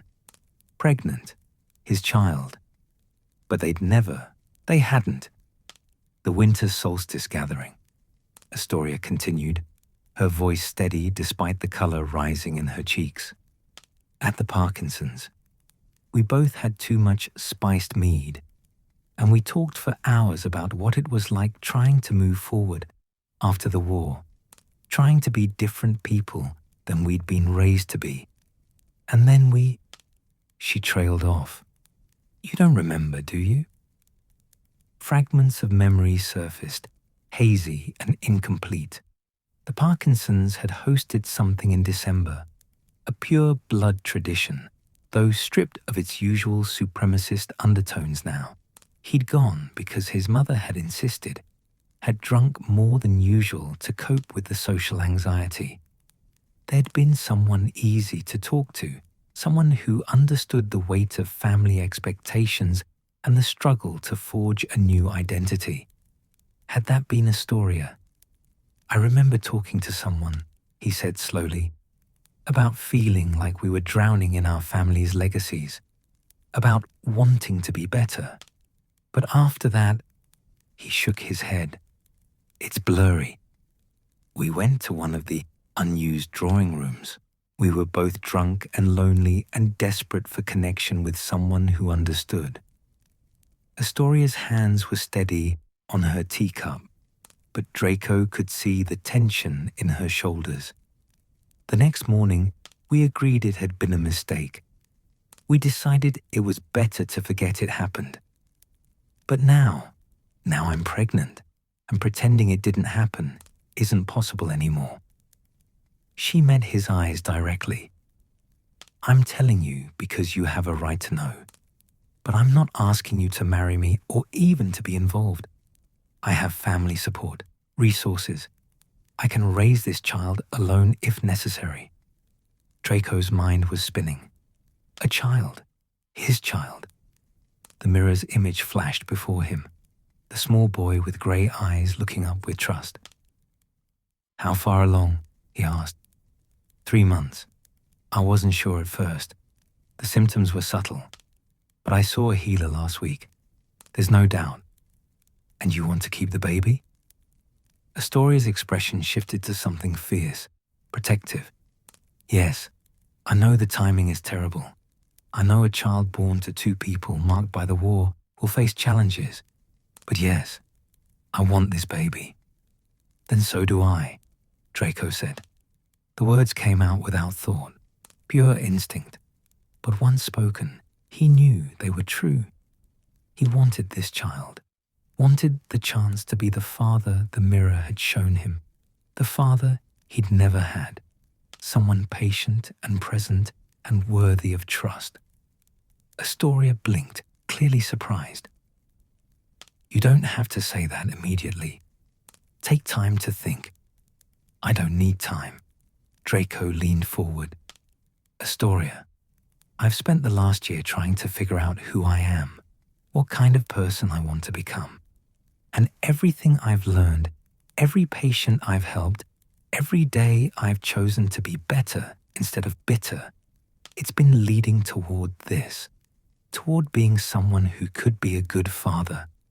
Draco, I'm not asking you to marry me, he interrupted. Not now, not until we know each other better, not until you're sure that's what you want. But I'm asking you to let me be part of this. Let me be there for our child. Let me prove I can be the father he or she deserves. Astoria studied him for a long moment, and Draco forced himself to remain still under her scrutiny. She was looking for something, sincerity, commitment, signs that he would flee when things got difficult. My family will have opinions, she said finally. They've been neutral, but having a child with a Malfoy, even post-war, will create complications. I know. People will say terrible things about you, about me, about our child. I know. And if you hurt this baby, if you turn out to be the person you were at school, if you pass on your father's poison, her voice hardened, I will make sure you regret it. I would deserve that, Draco said quietly. But I won't hurt our child. I swear it. Astoria's expression softened slightly. I believe you mean that. Whether you can actually do it, I suppose we'll find out together. They talked for hours until the leaky, Cauldron's afternoon crowd gave way to evening patrons. Practical matters, mostly. Astoria's health. What kind of prenatal care magical pregnancies required, where she would live during the pregnancy, how they would handle questions from their families, and the inevitable public interest. My mother will be thrilled, Draco said at one point. A Malfoy heir. She's been worried the family line might end with me. And your father? Draco's jaw tightened. He's in Azkaban. He doesn't get a vote. He'll be released eventually. Yes, and when he is, he'll meet his grandchild on my terms, or not at all. The words came out harder than intended. I won't let him anywhere near our baby if he hasn't changed, if he's still the man who led me down his dark path. Astoria reached across the table, covering his hand with hers. Good. That's exactly the right answer. When they finally parted, Astoria returning to her family's home, Draco to the manor. It was with plans to meet again soon, to begin building whatever kind of partnership they could forge from this unexpected foundation. Draco apparated home and went directly to his room, bypassing dinner despite his mother's questioning look. He needed to think, to process, to understand what had just happened. He was going to be a father. The realization kept hitting him in waves, each one carrying different emotions. Terror. What if he failed? What if he turned out like Lucius, cold and controlling and ultimately destructive? Joy. A child, someone new and innocent, someone who could be raised without the poison of pure-blood supremacy. Determination. He would not repeat his father's mistakes. He would be better. He had to be better. Draco sat at his desk and pulled out fresh parchment. His hands were shaking as he picked up his quill. He began to write. To my child, you don't exist yet. Not in any way that matters beyond the abstract knowledge that you're growing inside your mother. But I'm writing this letter because I need to say things that I might not have the courage to say once you're here, once you're real, and looking at me with eyes that might be mine. I need you to know who your father was before he tried to become someone better. My name is Draco Malfoy. I'm 20 years old. I have the dark mark tattooed on my left forearm, a skull with a serpent coming out of its mouth, the symbol of Lord Voldemort and his Death Eaters. I received it when I was 16 years old, in this very room, while my parents watched. I was 16 and terrified, and I thought I had no choice. That's not an excuse, just a fact. I was young and scared, but I still chose to take the mark. I chose to serve a monster. I chose to stand by while terrible things were done, and I participated in some of them myself. I tried to kill Albus Dumbledore. I didn't succeed. Someone else did it for me. But I tried. I led Death Eaters into Hogwarts School. I stood aside while Fenrir Greyback and other monsters rampaged through the castle. Students were hurt because of my choices. Some died. Later, I stood in the manor while people were tortured, while muggles were murdered, while your great-aunt Bellatrix destroyed lives for entertainment. I stood there and I watched and I did nothing. I was a coward. Cruel when cruelty was safe, weak when strength was required. I believed in blood purity because my father believed in it, because it made me feel special, because questioning it meant questioning everything I'd been raised to accept. I'm not telling you this to burden you. You don't need to carry my sins. But I need you to know where you come from, what your family history contains, because knowing is the only way to make sure we don't repeat it. Your grandfather, Lucius Malfoy, is in Azkaban prison right now, serving a sentence for war crimes. He was a Death Eater, a follower of Voldemort, a believer in dark magic and pure blood supremacy. He raised me to be like him, cold, arrogant, certain of my superiority over anyone with Muggle blood. He was wrong, I was wrong, and I need you to understand that being wrong, believing terrible things, doing terrible things, none of that is inevitable. It's all choice. I chose to take the dark mark. But then I chose not to identify Harry Potter when he was brought to our manor as a prisoner. I chose to try to save Gregory Goyle from the fiend fire, even though he'd been my friend and had just tried to kill me. I chose, after the war, to do community service instead of fleeing to the continent. I chose to work at St. Mungo's, helping people injured by dark magic, by my side. Every day I choose to be someone different than who I was raised to be. I don't know if I'm succeeding. Some days I think I'm making progress. Other days I see myself in mirrors and still see a Death Eater, someone who doesn't deserve forgiveness or happiness or you. But I'm trying. I'm writing this letter because I want you to know that trying matters, that choice matters, that you're not doomed by blood or family history or the mistakes of your ancestors. You're going to grow up with a complicated legacy. The Malfoy name carries weight, old magic, old money, old prejudices. People will look at you and see your grandfather's crimes. They'll look at me and wonder if I've really changed or if I'm just pretending until it's safe to be openly terrible again. I can't promise they'll be wrong.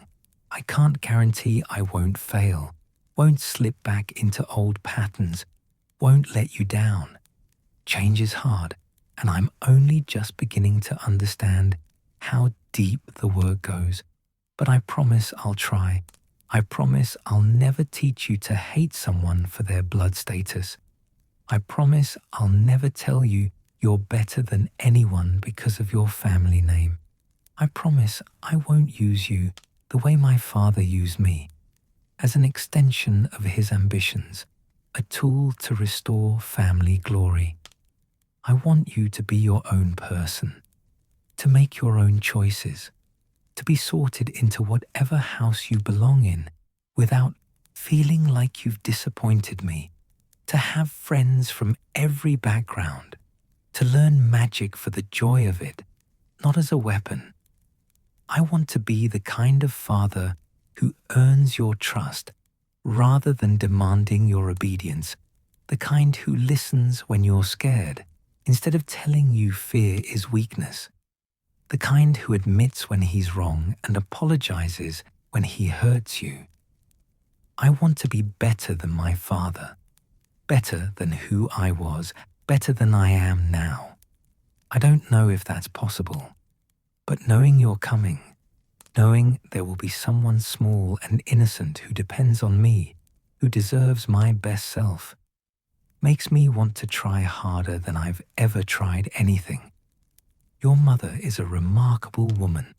She's brave enough to tell me about you even though she didn't have to. Smart enough to make this choice on her own terms.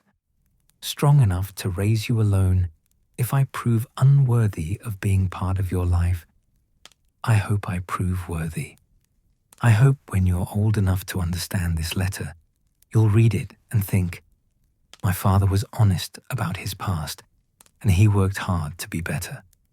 I hope you'll be able to trust me, to love me, to believe that people can change. I hope I don't let you down.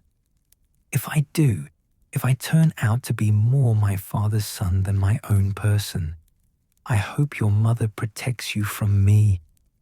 I hope she gives you everything I should have been able to give and couldn't. But I'm going to try not to let it come to that. I'm going to try to be the father you deserve, the father the mirror showed me I could be, someone patient and present and worthy of the trust I see in your future eyes. I'm going to try to be someone you can be proud of. That's all I can promise. Effort, intention, daily choice to be better. I hope it's enough. I hope you forgive me for the past I can't change. I hope you give me the chance to build a future worth having. I hope you understand that loving you, even before you exist, has already started changing me in ways I didn't think were possible. Welcome to the world, little one. I'm terrified and grateful and determined to be worthy of you. Your father Draco set down his quill, his hand cramping, his eyes burning with tears. He hadn't known he was crying. The letter covered multiple pages, his handwriting growing messier as emotion overtook precision. He would never send it. This letter was too raw, too honest, too full of his worst fears and fragile hopes. But writing it had crystallized something, had shown him exactly what he was fighting for, what he needed to become. He folded the pages carefully and placed them in his desk drawer, next to his grandfather's watch. Someday, maybe, when his child was old enough to understand, he might share these words, or maybe he'd burn them, proof that he'd been better than his worst fears. Either way, the writing had mattered. Outside his window, spring night settled over the manor grounds. The peacocks had roosted for the evening, and the gardens lay quiet under a sliver of moon. The world kept turning, indifferent to Draco's personal revolution. But inside his chest, something fundamental had shifted. He was going to be a father, and he was going to be a good one. The watch ticked its steady rhythm, counting down the months until everything changed. Time moved forward, and Draco moved forward with it, one choice at a time, building a future where the person he was and the person he wanted to be might finally, eventually, become the same. Summer arrived with oppressive heat, the kind that made even magic feel sluggish. Draco stood before the mirror in his bedroom, adjusting his formal robes for the third time. Plain black, high-collared, deliberately understated. Nothing that could be interpreted as arrogance or disrespect. His hands trembled as he fastened the clasp. Today, he would testify before the Wizengamot. The summons had arrived 2 weeks ago, during one of his visits with Astoria. She was 5 months along now, visibly pregnant, glowing with that particular magic that came with carrying new life. They'd been discussing names, nothing decided yet, but exploring possibilities, when the official owl had interrupted. Mr. Malfoy, the Wizengamot court, requires your testimony in the case of Antonin Dolohov. Your presence as a witness has been requested by the prosecution. You are compelled to appear on 15th June 1999 at 10 o'clock in the morning. Failure to appear will result in immediate arrest. Department of Magical Law Enforcement Dolohov. One of the Dark Lord's inner circle, a man who'd reveled in torture and murder, a man who'd been at the manor during some of the worst gatherings, who'd laughed while people screamed, a man whose defense would try to tear Draco apart to save their client. You don't have to go through with this, Narcissa said from the doorway. She'd been hovering all morning, her anxiety barely concealed beneath her usual composure. There are ways. Healers could certify you're not mentally stable enough to testify. That would be lying. Draco turned to face her. And I'm done lying. Draco. Mother. He crossed the room, taking her hands. I know what this means. I know Dolohov's lawyers will bring up everything I've done, every crime I was part of, every reason I have to lie to save myself. But I was there. I saw what he did. And if my testimony can help put him away, if it can give his victims some measure of justice, then I have to do it. Narcissa's eyes glistened, but she blinked the tears back. Your father would tell you to protect yourself, to lie under veritaserum restrictions if necessary, to claim you don't remember. I know what father would say. Draco's jaw tightened. That's exactly why I'm doing the opposite. A moment of understanding passed between them. Narcissa squeezed his hands once, then released them. Then hold your head up, she said quietly. You're doing the right thing. That's what matters. The ministry atrium was crowded with morning traffic. Witches and wizards flooding through the fireplaces, heading to their departments, going about the business of magical Britain. Draco emerged from the flue with ash on his shoulders and walked toward the lifts with his head down, trying not to draw attention. He made it halfway across the atrium before someone recognized him. Death Eater scum. The voice wasn't particularly loud, but it carried. Heads turned. Conversations stopped. Draco kept walking, his footsteps echoing on the polished floor. Going to lie for another Death Eater? Should be on trial yourself. My sister died because of your lot. Each comment hit like a physical blow, but Draco didn't respond. Didn't react. Just kept walking toward the lifts, toward the courtrooms, toward the testimony that would either prove he'd changed or condemn him as the same coward he'd always been.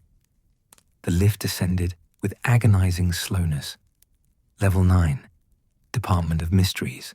Level 8, Atrium. Down, down, down to level 10, the courtrooms. The corridor was dim, lit by torches that cast dancing shadows on stone walls. Draco had been here before, for his own trial, sitting in chains while the Wizengamot decided his fate. The memory made his stomach clench. Mr. Malfoy. A witch in prosecutor's robes approached, her expression professionally neutral. I'm Cordelia Yaxley, lead prosecutor on the Dolohov case. We spoke briefly in my office last month. I remember. They'd gone over his testimony then, what he could expect, what questions would be asked. It hadn't made this any easier, The defense is going to be aggressive, Yaxley said as they walked. Dolohov's lawyers know you're their weakest link. They'll try to discredit you, make it seem like you're lying to reduce your own guilt, suggest you have reasons to fabricate testimony. I understand. Do you? She stopped, turning to face him fully. Because once you're in that chair, under truth enchantments, every ugly thing you've ever done becomes public record. Everything you've worked to move past will be dragged into the light. Are you prepared for that? Draco thought about Astoria, about the child growing inside her, about Eleanor at St. Mungo's and Healer Gardner's cautious faith, about the mirror in the room of requirement, showing him who he could become. I'm prepared, he said. Yaxley studied him, then nodded. Good. Remember, tell the truth. Answer only what's asked. Don't elaborate unless necessary. The truth enchantments will ensure honesty, but they don't compel you to volunteer information. They reached the courtroom doors, heavy oak, bound with iron, marked with the scales of justice. Draco could hear voices inside, the murmur of the gallery, the scrape of chairs on stone. It's time, Yaxley said. Ready? No. Yes. As ready as he'd ever be. Let's go. The courtroom hadn't changed since his trial. The same tiered seating for the Wizengamot members, the same gallery for spectators, the same chair in the center with its enchanted chains waiting to bind anyone who tried to flee. The room fell silent when Draco entered. He walked to the chair with measured steps, his spine straight, his face carefully blank. The chains stirred but didn't bind him.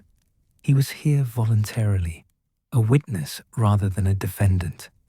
Small mercy. The Wizengamot sat in their plum-colored robes, their expressions ranging from curiosity to hostility. Draco recognized some of them from his own trial. He didn't let himself look at the gallery, didn't want to see who had come to watch his humiliation. Mr. Draco Lucius Malfoy, the court scribe intoned, called to give testimony in the case of Antonin Dolohov, accused of war crimes, torture, and murder. I'm here, Draco said quietly.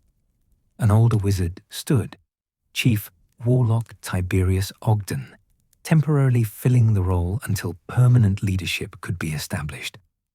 Mr. Malfoy, you understand that this testimony will be given under truth enchantments, that you are compelled to answer honestly all questions put to you. I understand. And you consent to these enchantments. I do. Ogden raised his wand, and Draco felt the magic settle over him, like a weighted blanket. Truth enchantments didn't force you to speak, but they made lying physically painful. A pressure building behind your eyes, a tightness in your chest that grew worse the more you tried to deceive. The prosecution may begin, Ogden said, settling back into his seat. Yaxley stood, approaching with a folder of parchment. Mr. Malfoy, please state for the record your relationship to the defendant, Antonin Dolohov. He was a Death Eater, one of the Dark Lord's inner circle. He came to my family's manor frequently during the war. Did you witness Mr. Dolohov commit any crimes? Here it was, the moment where he either told the truth or proved himself still a coward. Yes, Draco said, multiple times. Please describe what you witnessed. Draco took a breath. In January of 1998, Dolohov tortured a Muggle family in the manor's drawing room, a mother, father, and teenage daughter. They'd been accused of harboring a blood traitor. Dolohov used the Cruciatus curse on all three of them. The daughter was maybe 15 years old. His voice remained steady, but inside he was back in that room, hearing the screams, smelling the fear, sweat, and blood, watching his father's approving expression. What happened to the family? The parents were killed. The daughter. Draco's throat tightened. I don't know. They took her away. I never saw her again. Did you attempt to intervene? No. The word tasted like ash. I stood there and watched. A murmur rippled through the gallery. Yaxley let it die down before continuing. Did you witness other incidents? Yes. In March, Dolohov tortured a wizard accused of helping Muggle-borns escape. In April, he killed a ministry worker who'd been feeding information to the Order of the Phoenix. Both times at the manor, both times in front of witnesses, both times with the Dark Lord's explicit approval. Can you identify these victims? Draco named them. Names he'd memorized during sleepless nights. Names that had haunted him for months. The court scribe wrote frantically, recording every detail. Yaxley asked more questions. Dates, times, specific spells used. Who else had been present? Draco answered them all, his voice growing hoarse but never wavering. The truth enchantments made deception impossible, but they also made the telling easier. He couldn't hide behind vague memories or convenient forgetting. The magic compelled accuracy. Finally, Yaxley returned to her seat. No further questions. Ogden nodded. The defense may cross-examine. The defense attorney stood. A sleek wizard named Cassius Rookwood, known for aggressive tactics and connections to old pure-blood families. He approached Draco with the expression of a predator scenting blood. Mr. Malfoy, you testified that you witnessed these alleged crimes. Is that correct? Yes. And yet you did nothing to stop them, nothing to help the victims. You simply watched. That's correct. Why? Rookwood's voice sharpened. If these crimes were so terrible, if you were so appalled, why didn't you intervene? Because I was afraid, Draco said quietly. Afraid of the Dark Lord, afraid of my father, afraid of what would happen to me if I disobeyed. Afraid. Rookwood made the word sound contemptible. Or complicit. Both. The answer seemed to throw him. Rookwood recovered quickly. You were a Death Eater yourself, weren't you, Mr. Malfoy? You bear the dark mark. Yes. You participated in Death Eater activities. You led Death Eaters into Hogwarts. Students died because of your actions. Yes. Each admission felt like swallowing ground glass, but Draco forced them out. All of that is true. Then how can this court trust your testimony? You're a confessed war criminal giving evidence against another Death Eater. Perhaps you're lying to reduce your own guilt. Perhaps you're fabricating these stories to curry favor with the ministry. I'm not lying. Draco met Rookwood's eyes. The truth enchantments would prevent that. You know that. Truth enchantments prevent deliberate deception. They don't prevent false memories, embellishment, or convenient reinterpretation of events. Rookwood moved closer. Isn't it true that you were granted a reduced sentence in exchange for cooperation with ministry investigations? Yes. So you have every reason to provide testimony the ministry wants to hear. I have every reason to tell the truth, Draco corrected, whether the ministry wants to hear it or not. Do you hate Antonin Dolohov? The question came fast, designed to catch him off guard. Draco considered it carefully. No, I don't hate him. No? Rookwood sounded surprised. After everything you claim he did? I don't hate him, Draco repeated. I pity him. He's what I would have become if I'd stayed on that path. Someone so consumed by dark magic and twisted ideology that torture and murder became casual entertainment. I don't hate him. I'm grateful I'm not him. Rookwood's expression hardened. How convenient. The reformed Death Eater, so much better than his former colleagues. I didn't say I was better. I said I was grateful not to be who I was becoming. Let's talk about who you were, shall we? Rookwood pulled out parchment, consulting notes. You attempted to murder Albus Dumbledore. Yes. You used an unforgivable curse. Yes, the Cruciatus curse, on a student. It didn't work properly because I couldn't commit to it, but I tried. You stood by while your aunt, Bellatrix Lestrange, tortured Hermione Granger. Yes. You identified Harry Potter when he was brought to your manor as a prisoner. No. The word came sharp, definitive. I recognized him, but I lied about his identity. I said I wasn't sure it was him. Rookwood's eyes narrowed. According to witnesses, you hesitated. I lied, Draco said firmly. I knew it was Potter. His face was swollen from a stinging jinx, but I recognized him, and I said I couldn't be certain. That was my first choice to disobey the Dark Lord.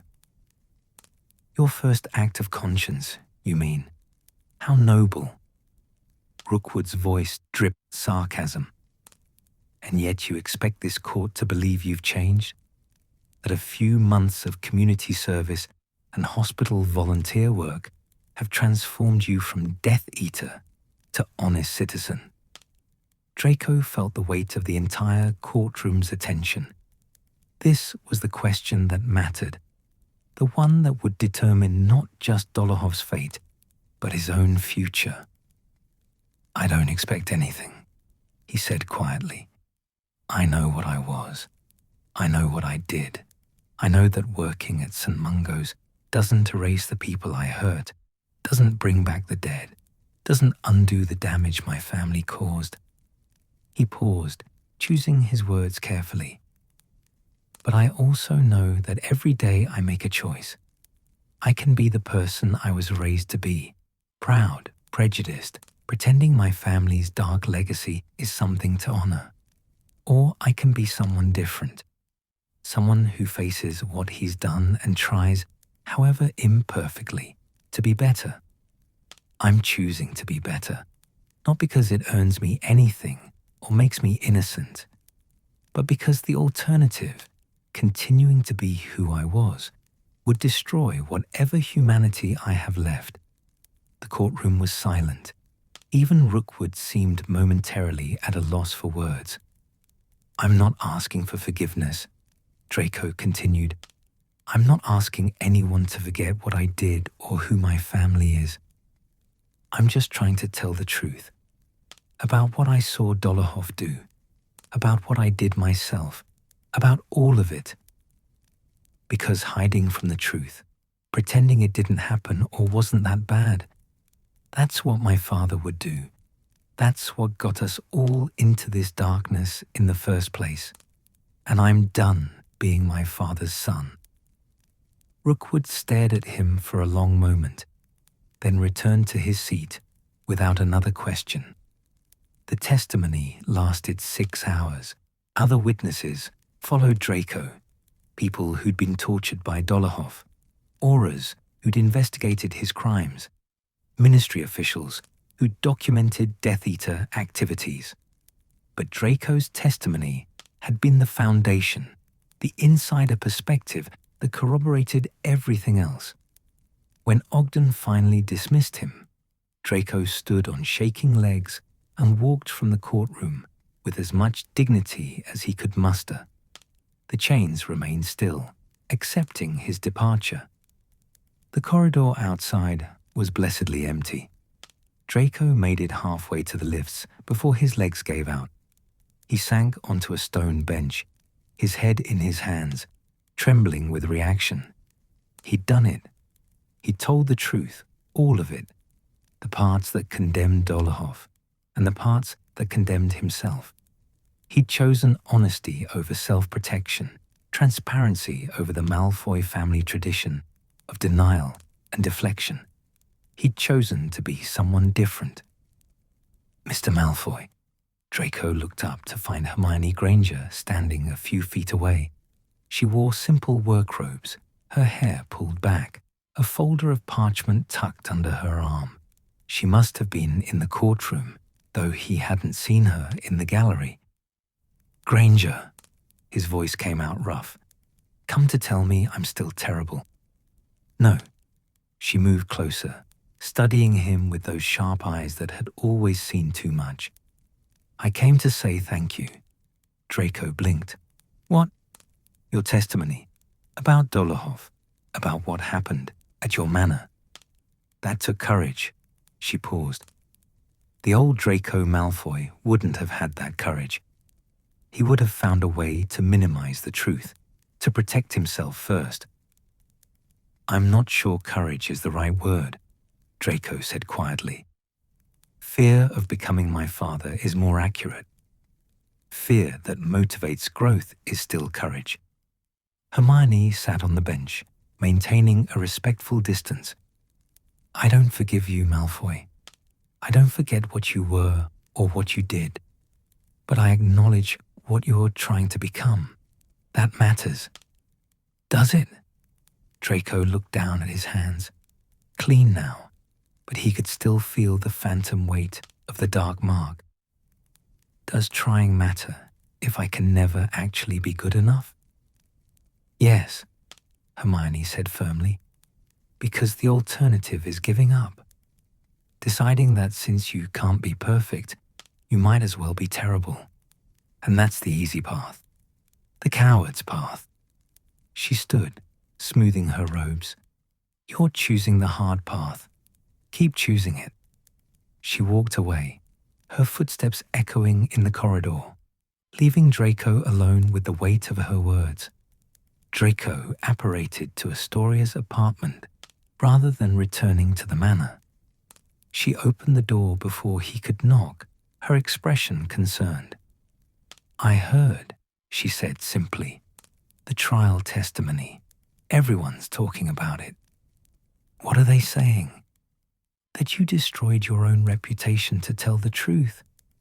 That you admitted to things you could have hidden. That you... She pulled him inside, closing the door. That you chose justice over self-preservation. Draco sank onto her sofa, exhausted beyond words. Astoria settled beside him, taking his hand. How do you feel? She asked. Empty, scared, like I burned down the last of my bridges. He looked at her, this woman who'd chosen to tell him about their child, even when she didn't have to, who'd given him a chance to be better. Was I wrong? Should I have protected myself more? No. Astoria's voice was certain. You were right. Our child deserves a father who tells the truth, even when it's hard, even when it costs him. She placed his hand on her swollen belly, and Draco felt the baby kick. Strong, insistent, alive. That's your son or daughter, Astoria said softly, reminding you what you're fighting for. Draco closed his eyes, feeling the movement against his palm. His child, his future. The reason he had to keep choosing the hard path, the honest path, the path his father would never have taken. I'm going to be better, he whispered. For them. For you. For everyone I heard. I know, Astoria said. You already are. That night, Draco returned to the manor and retrieved the letter he'd written to his child. He added a postscript. Today, I testified against someone who committed terrible crimes. I told the truth about what I witnessed, even though it meant admitting my own complicity, my own cowardice. It was the hardest thing I've ever done. But it was also the right thing. I'm learning that being your father means choosing right over easy, truth over comfort, growth over pride. I'm learning what it means to be someone worth looking up to. I hope I'm succeeding. I hope when you read this someday, you'll understand why these choices mattered. I hope you're proud of me. I hope I make you proud." He sealed the letter and placed it back in his desk drawer next to the ticking watch. Outside, summer night settled over the grounds. The world kept turning, and Draco kept changing, one truth at a time. Winter 2006. Snow fell soft and steady over Malfoy Manor, transforming the grounds into something clean and new. Draco stood at his bedroom window, watching the flakes drift past ancient stone, and marveled at how different the manor looked under winter's blanket. The same building that had held so much darkness now seemed almost peaceful, the white covering its scars like forgiveness. 7 years. 7 years since the war had ended, since he'd taken his first stumbling steps toward becoming someone different. 7 years of work at St. Mungo's, first as community service, then as a trainee healer, now as a fully qualified healer specializing in curse damage. 7 years of building a life with Astoria, of slow courtship that had turned into genuine partnership, of a quiet wedding 2 years ago with only family present. 7 years of learning what it meant to be better. And now, tonight, everything was about to change again. "Draco!" His mother's voice carried up the stairs, urgent. "It's time." He was moving before conscious thought caught up, grabbing his cloak, checking his pockets for the emergency port key to St. Mungo's. His hands were steady. Healer training had taught him that, how to remain calm in crisis, but his heart hammered against his ribs. Astoria was in labor. Their son was coming. He found her in the sitting room, leaning against Narcissa for support, her face flushed and her breathing measured. She looked up when he entered, and despite the pain, she smiled. "Took you long enough," she said, her voice strained but laced with humor. "I've been having contractions for hours." Hours. Draco crossed to her immediately, professional assessment warring with husband's panic. "Why didn't you call me sooner?" "Because you were at the hospital and they were mild, and I wanted you to finish your shift." She gripped his hand as another contraction hit. "But they're closer now, much closer. We need to get you to St. Mungo's." "No." Astoria's grip tightened. "Here. I want to have him here." Draco started to protest. The hospital had better equipment, more staff, every advantage medical magic could provide. But Astoria's expression stopped him. "I want our son born here," she said firmly. "In this house, where you grew up, where you learned to be better. I want his first breath to be in a place you've transformed from darkness into home." Draco looked at his mother, who nodded slightly. They'd discussed this possibility, Astoria's preference for a home birth, her desire to reclaim the manor as a place of life rather than death. Narcissa had quietly prepared a room, stocked it with medical supplies, arranged for a midwitch to be on call. "Healer Gardner," Draco asked his mother. "Already on her way. She should be here within the hour." Narcissa moved toward the door. "I'll have everything ready." She left, and Draco helped Astoria to the room they'd prepared. Not the master bedroom with its dark history, but a smaller room in the east wing that caught morning light. They'd redecorated it together, painting the walls a soft cream, replacing heavy curtains with light fabric, filling it with warmth and hope. "Tell me a story," Astoria said as he helped her settle onto the bed. "Something to distract me." "A story?" Draco sat beside her, taking her hand. "What kind of story?" "Tell me about Eleanor, about the first time you really felt like you were becoming someone different." "Eleanor Finch." She'd been released from St. Mungo's 2 years ago, her condition stable enough for outpatient care. She still came in monthly for checkups, and she always asked for Draco. Their friendship had become one of the unexpected gifts of his time at the hospital. I was reading to her. Draco began, his voice soft. Dorothy Sayers, like always. And she interrupted me to say that she'd been watching me work with other patients, that I was gentle with them, patient, that I treated even the most difficult cases with dignity. Another contraction. He paused, helping Astoria breathe through it, counting the seconds until it passed. She said, he continued when Astoria nodded for him to go on. She said that being a healer suited me, that I had good hands for healing work. And I started crying right there in her hospital room because no one had ever said anything like that to me before. What did she say? Astoria asked. She told me to pull myself together and finish the chapter, that Lord Peter was about to solve the murder, and she wasn't dying before she heard how it ended. Draco smiled at the memory. Very Eleanor. No coddling, no false comfort, just honesty and moving forward. I like her, Astoria said. She likes you too. She told me I was lucky to marry someone with sense. They talked through the early contractions, Draco telling stories from the hospital, Astoria sharing gossip from her work at the Department of International Magical Cooperation. Normal conversation, as if this was any other night, as if their entire world wasn't about to shift irrevocably. Healer Gardner arrived with professional efficiency, her bag already packed with everything they might need. She examined Astoria, checked the baby's position with diagnostic charms, and nodded with satisfaction. Everything's progressing normally.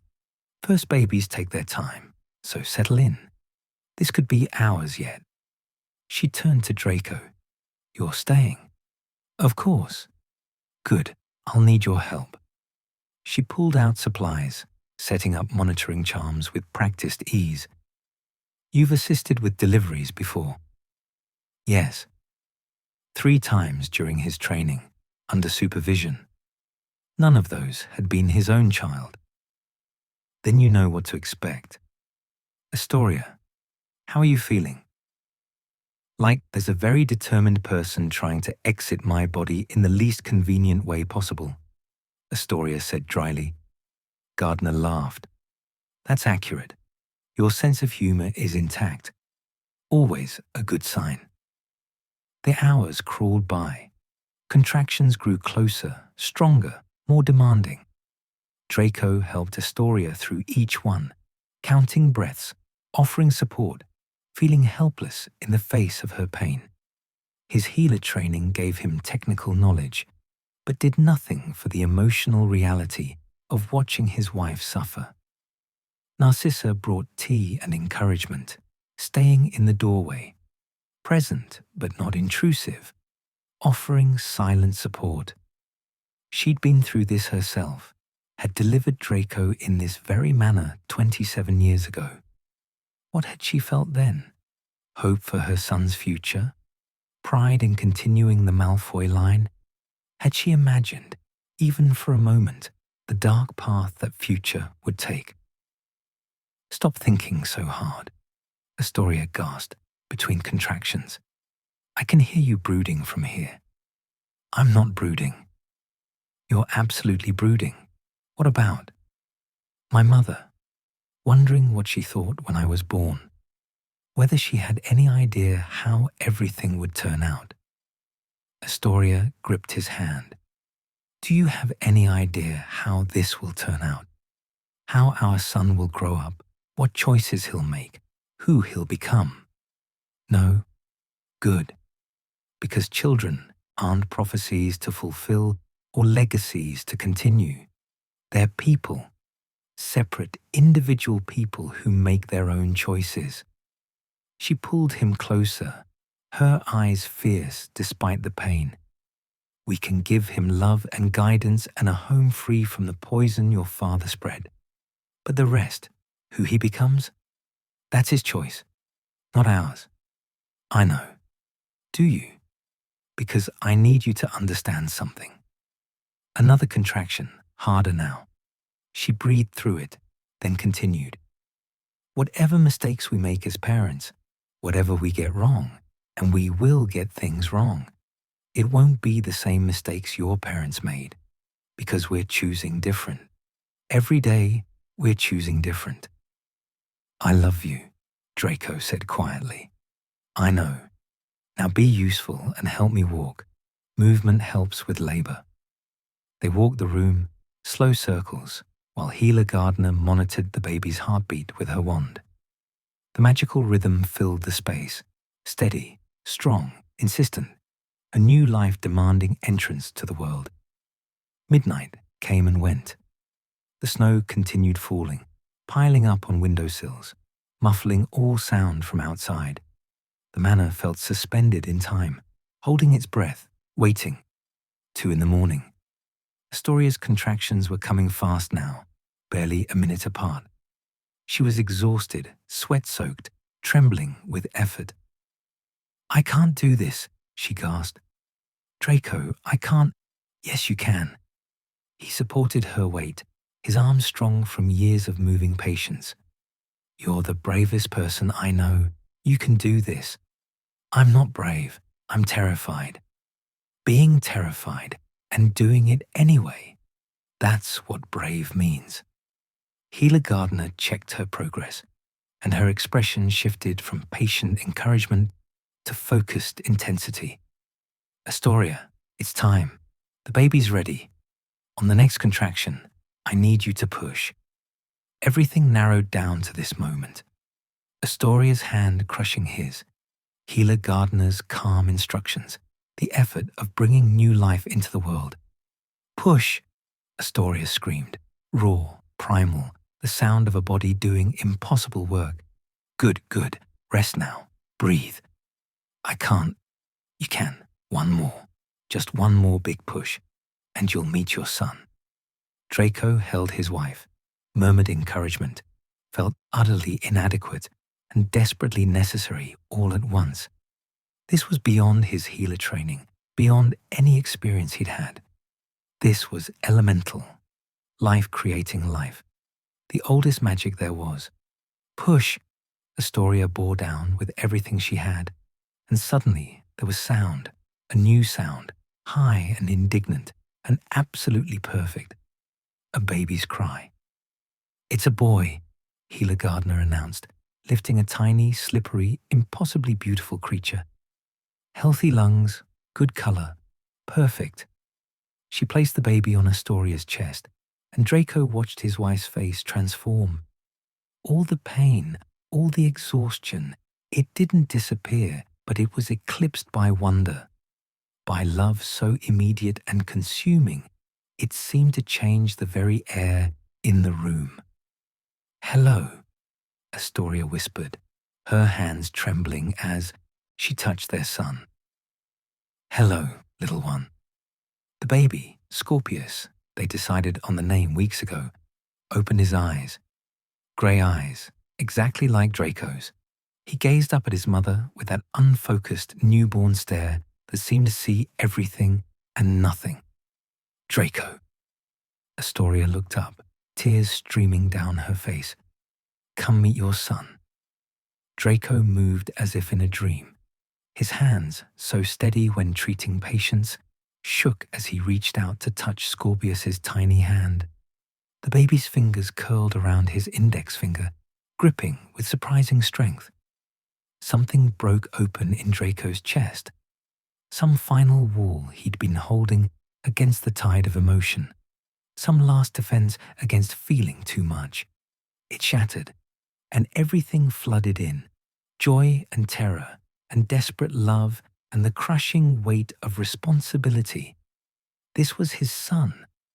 This tiny person who would depend on him for everything, who would learn about the world through his teaching, who would form his first understanding of love and safety and home based on what Draco provided. This was his chance to be better, to be the father the mirror had shown him he could become. "Hi," Draco whispered, his voice breaking. "Hi, Scorpius. I'm your dad. I'm gonna try very hard not to mess this up." The baby made a small sound, not quite a cry, more like a question. Scorpius blinked up at him, and Draco would have sworn those grey eyes were already studying him, already assessing whether this person was trustworthy. "It's okay," he said softly. "I've got you. I promise I've got you." Healer Gardner worked efficiently, handling the medical necessities while giving the new family space to exist in their bubble of wonder. Narcissa appeared in the doorway, and Draco saw his mother's expression, joy and relief, and something that looked like redemption. "A grandson," she said quietly. "May I?" Astoria nodded, and Narcissa approached slowly, as if afraid she might not be welcome in this sacred moment. But when she looked down at Scorpius, her careful composure cracked. "He's beautiful," she whispered. "Absolutely perfect." "Would you like to hold him?" Astoria asked. Narcissa's hand shook as she took Scorpius, cradling him with the careful expertise of someone who'd done this before, but never took it for granted.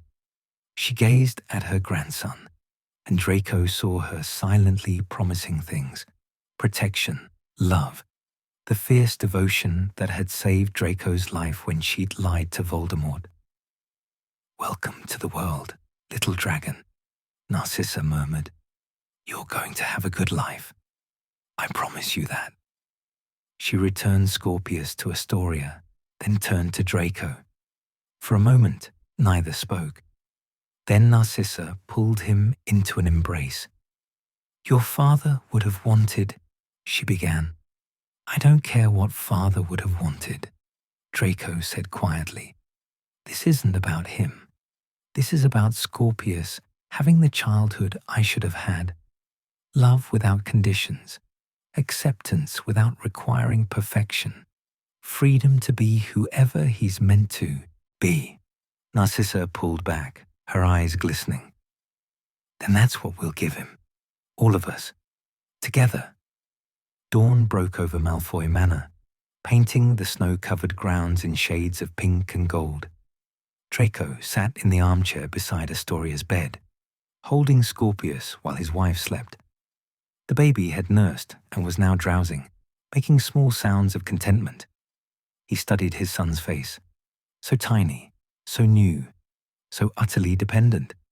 Scorpius had Astoria's nose, Draco's eyes, and an expression that was entirely his own. Already a person, already unique, already someone Draco would die to protect. "Your mother's asleep," Draco whispered. "So I'm going to tell you things I'm not brave enough to say when she can hear, okay?" Scorpius's eyes drifted open briefly, then closed again. Draco took that as agreement. "I'm terrified," he admitted. "Absolutely terrified that I'm going to mess this up, that I'll say the wrong thing, or make the wrong choice, or somehow pass on the damage my father did to me. I'm scared you'll grow up and realize your father was a Death Eater, that people died because of things I did, and you'll be ashamed of me." He adjusted his hold, making sure Scorpius was secure. "But I'm also hopeful, because you being here, being real, it proves that people can change, that someone like me, who did terrible things, can become someone worth something, worth enough that your mother trusted me, worth enough to hold you. I wrote you a letter once," he continued softly. "Before you were born, I put in all my fears and hopes and promises. I told you about who I was and who I wanted to become. I'm not sure I'll ever show it to you. It's pretty raw. But writing it helped me understand what I was fighting for. I'm fighting for you, for the chance to be your dad, to teach you magic and show you Hogwarts and help you figure out who you are, to love you without conditions or expectations or demands, that you restore some family glory. Scorpius yawned, his tiny mouth opening wide. Draco smiled. You're already bored with my emotional speeches. That's fair. Your mother gets bored with them too. He stood carefully, moving to the window. Outside, the ground stretched white and pristine. The peacocks left tracks in the snow, and somewhere a branch cracked under the weight of accumulated ice. The same grounds where Draco had learned to fly a broom, where he'd practiced curses under his father's supervision, where darkness had soaked into the very earth. But also the grounds where spring flowers would bloom, where Scorpius would take his first steps, where new memories would slowly replace the old ones. This is your home, Draco said quietly. I know it has a dark history. I know terrible things happened here. But your mother was right. We're transforming it, making it a place where you can be safe and loved and free to be whoever you want to be. He turned from the window and found his wand on the side table. With careful, deliberate movements, he cast a Patronus charm, something he'd practiced obsessively over the past years, rebuilding the spell from shattered foundations. Silver light erupted from his wand, coalescing into form. Not the formless mist that had been all he could manage immediately after the war. A full Patronus, solid and bright. A dragon, small and delicate, but unmistakably a dragon. It circled the room once, casting silvery light over the sleeping mother and newborn son, then faded. Scorpius stirred, his eyes opening at the light. For a moment, father and son gazed at each other in the dawn-lit room. That's what I can do now, Draco whispered. I can cast a Patronus. I can create light. I can produce the kind of magic that requires genuine happiness, not just technical skill. And it's because of you, because of your mother, because I finally have something worth protecting more than I fear the darkness. He sat back down, exhaustion finally catching up with him. I'm going to make mistakes. I'm going to have bad days where the past feels heavier than the present. I'm going to struggle with being enough, being worthy, being the father you deserve. But I'm also going to keep trying every single day. I'm going to read to you and teach you and listen to you. I'm going to tell you stories about your grandmother, the good ones, the ones about how she lied to save my life, but also about the cost of following darkness. I'm going to be honest with you about our family's history, but I'm also going to show you we don't have to be defined by it. Scorpius was asleep again, breathing soft and steady against Draco's chest. The weight of him, barely anything, really, felt like the weight of the entire world. I love you, Draco said, more than I knew it was possible to love anyone, more than I thought someone like me could love. And I promise that I will spend every day of my life trying to be worthy of you.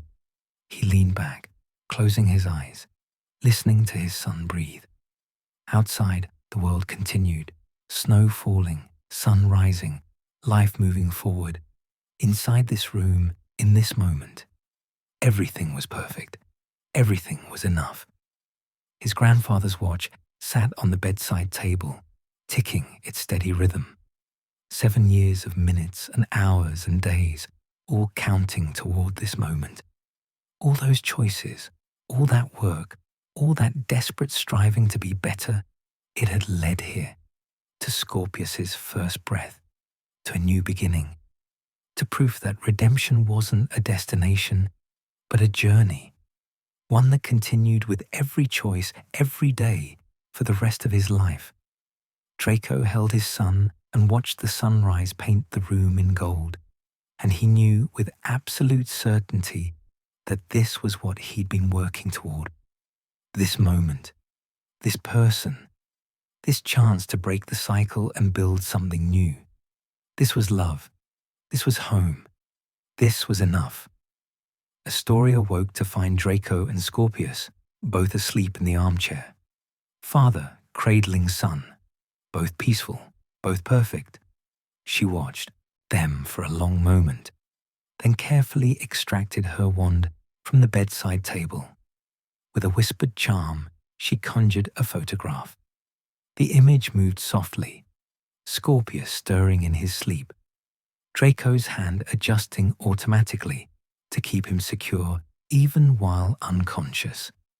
She would frame this photograph, place it on the mantel in the sitting room, the one they'd reclaimed from darkness.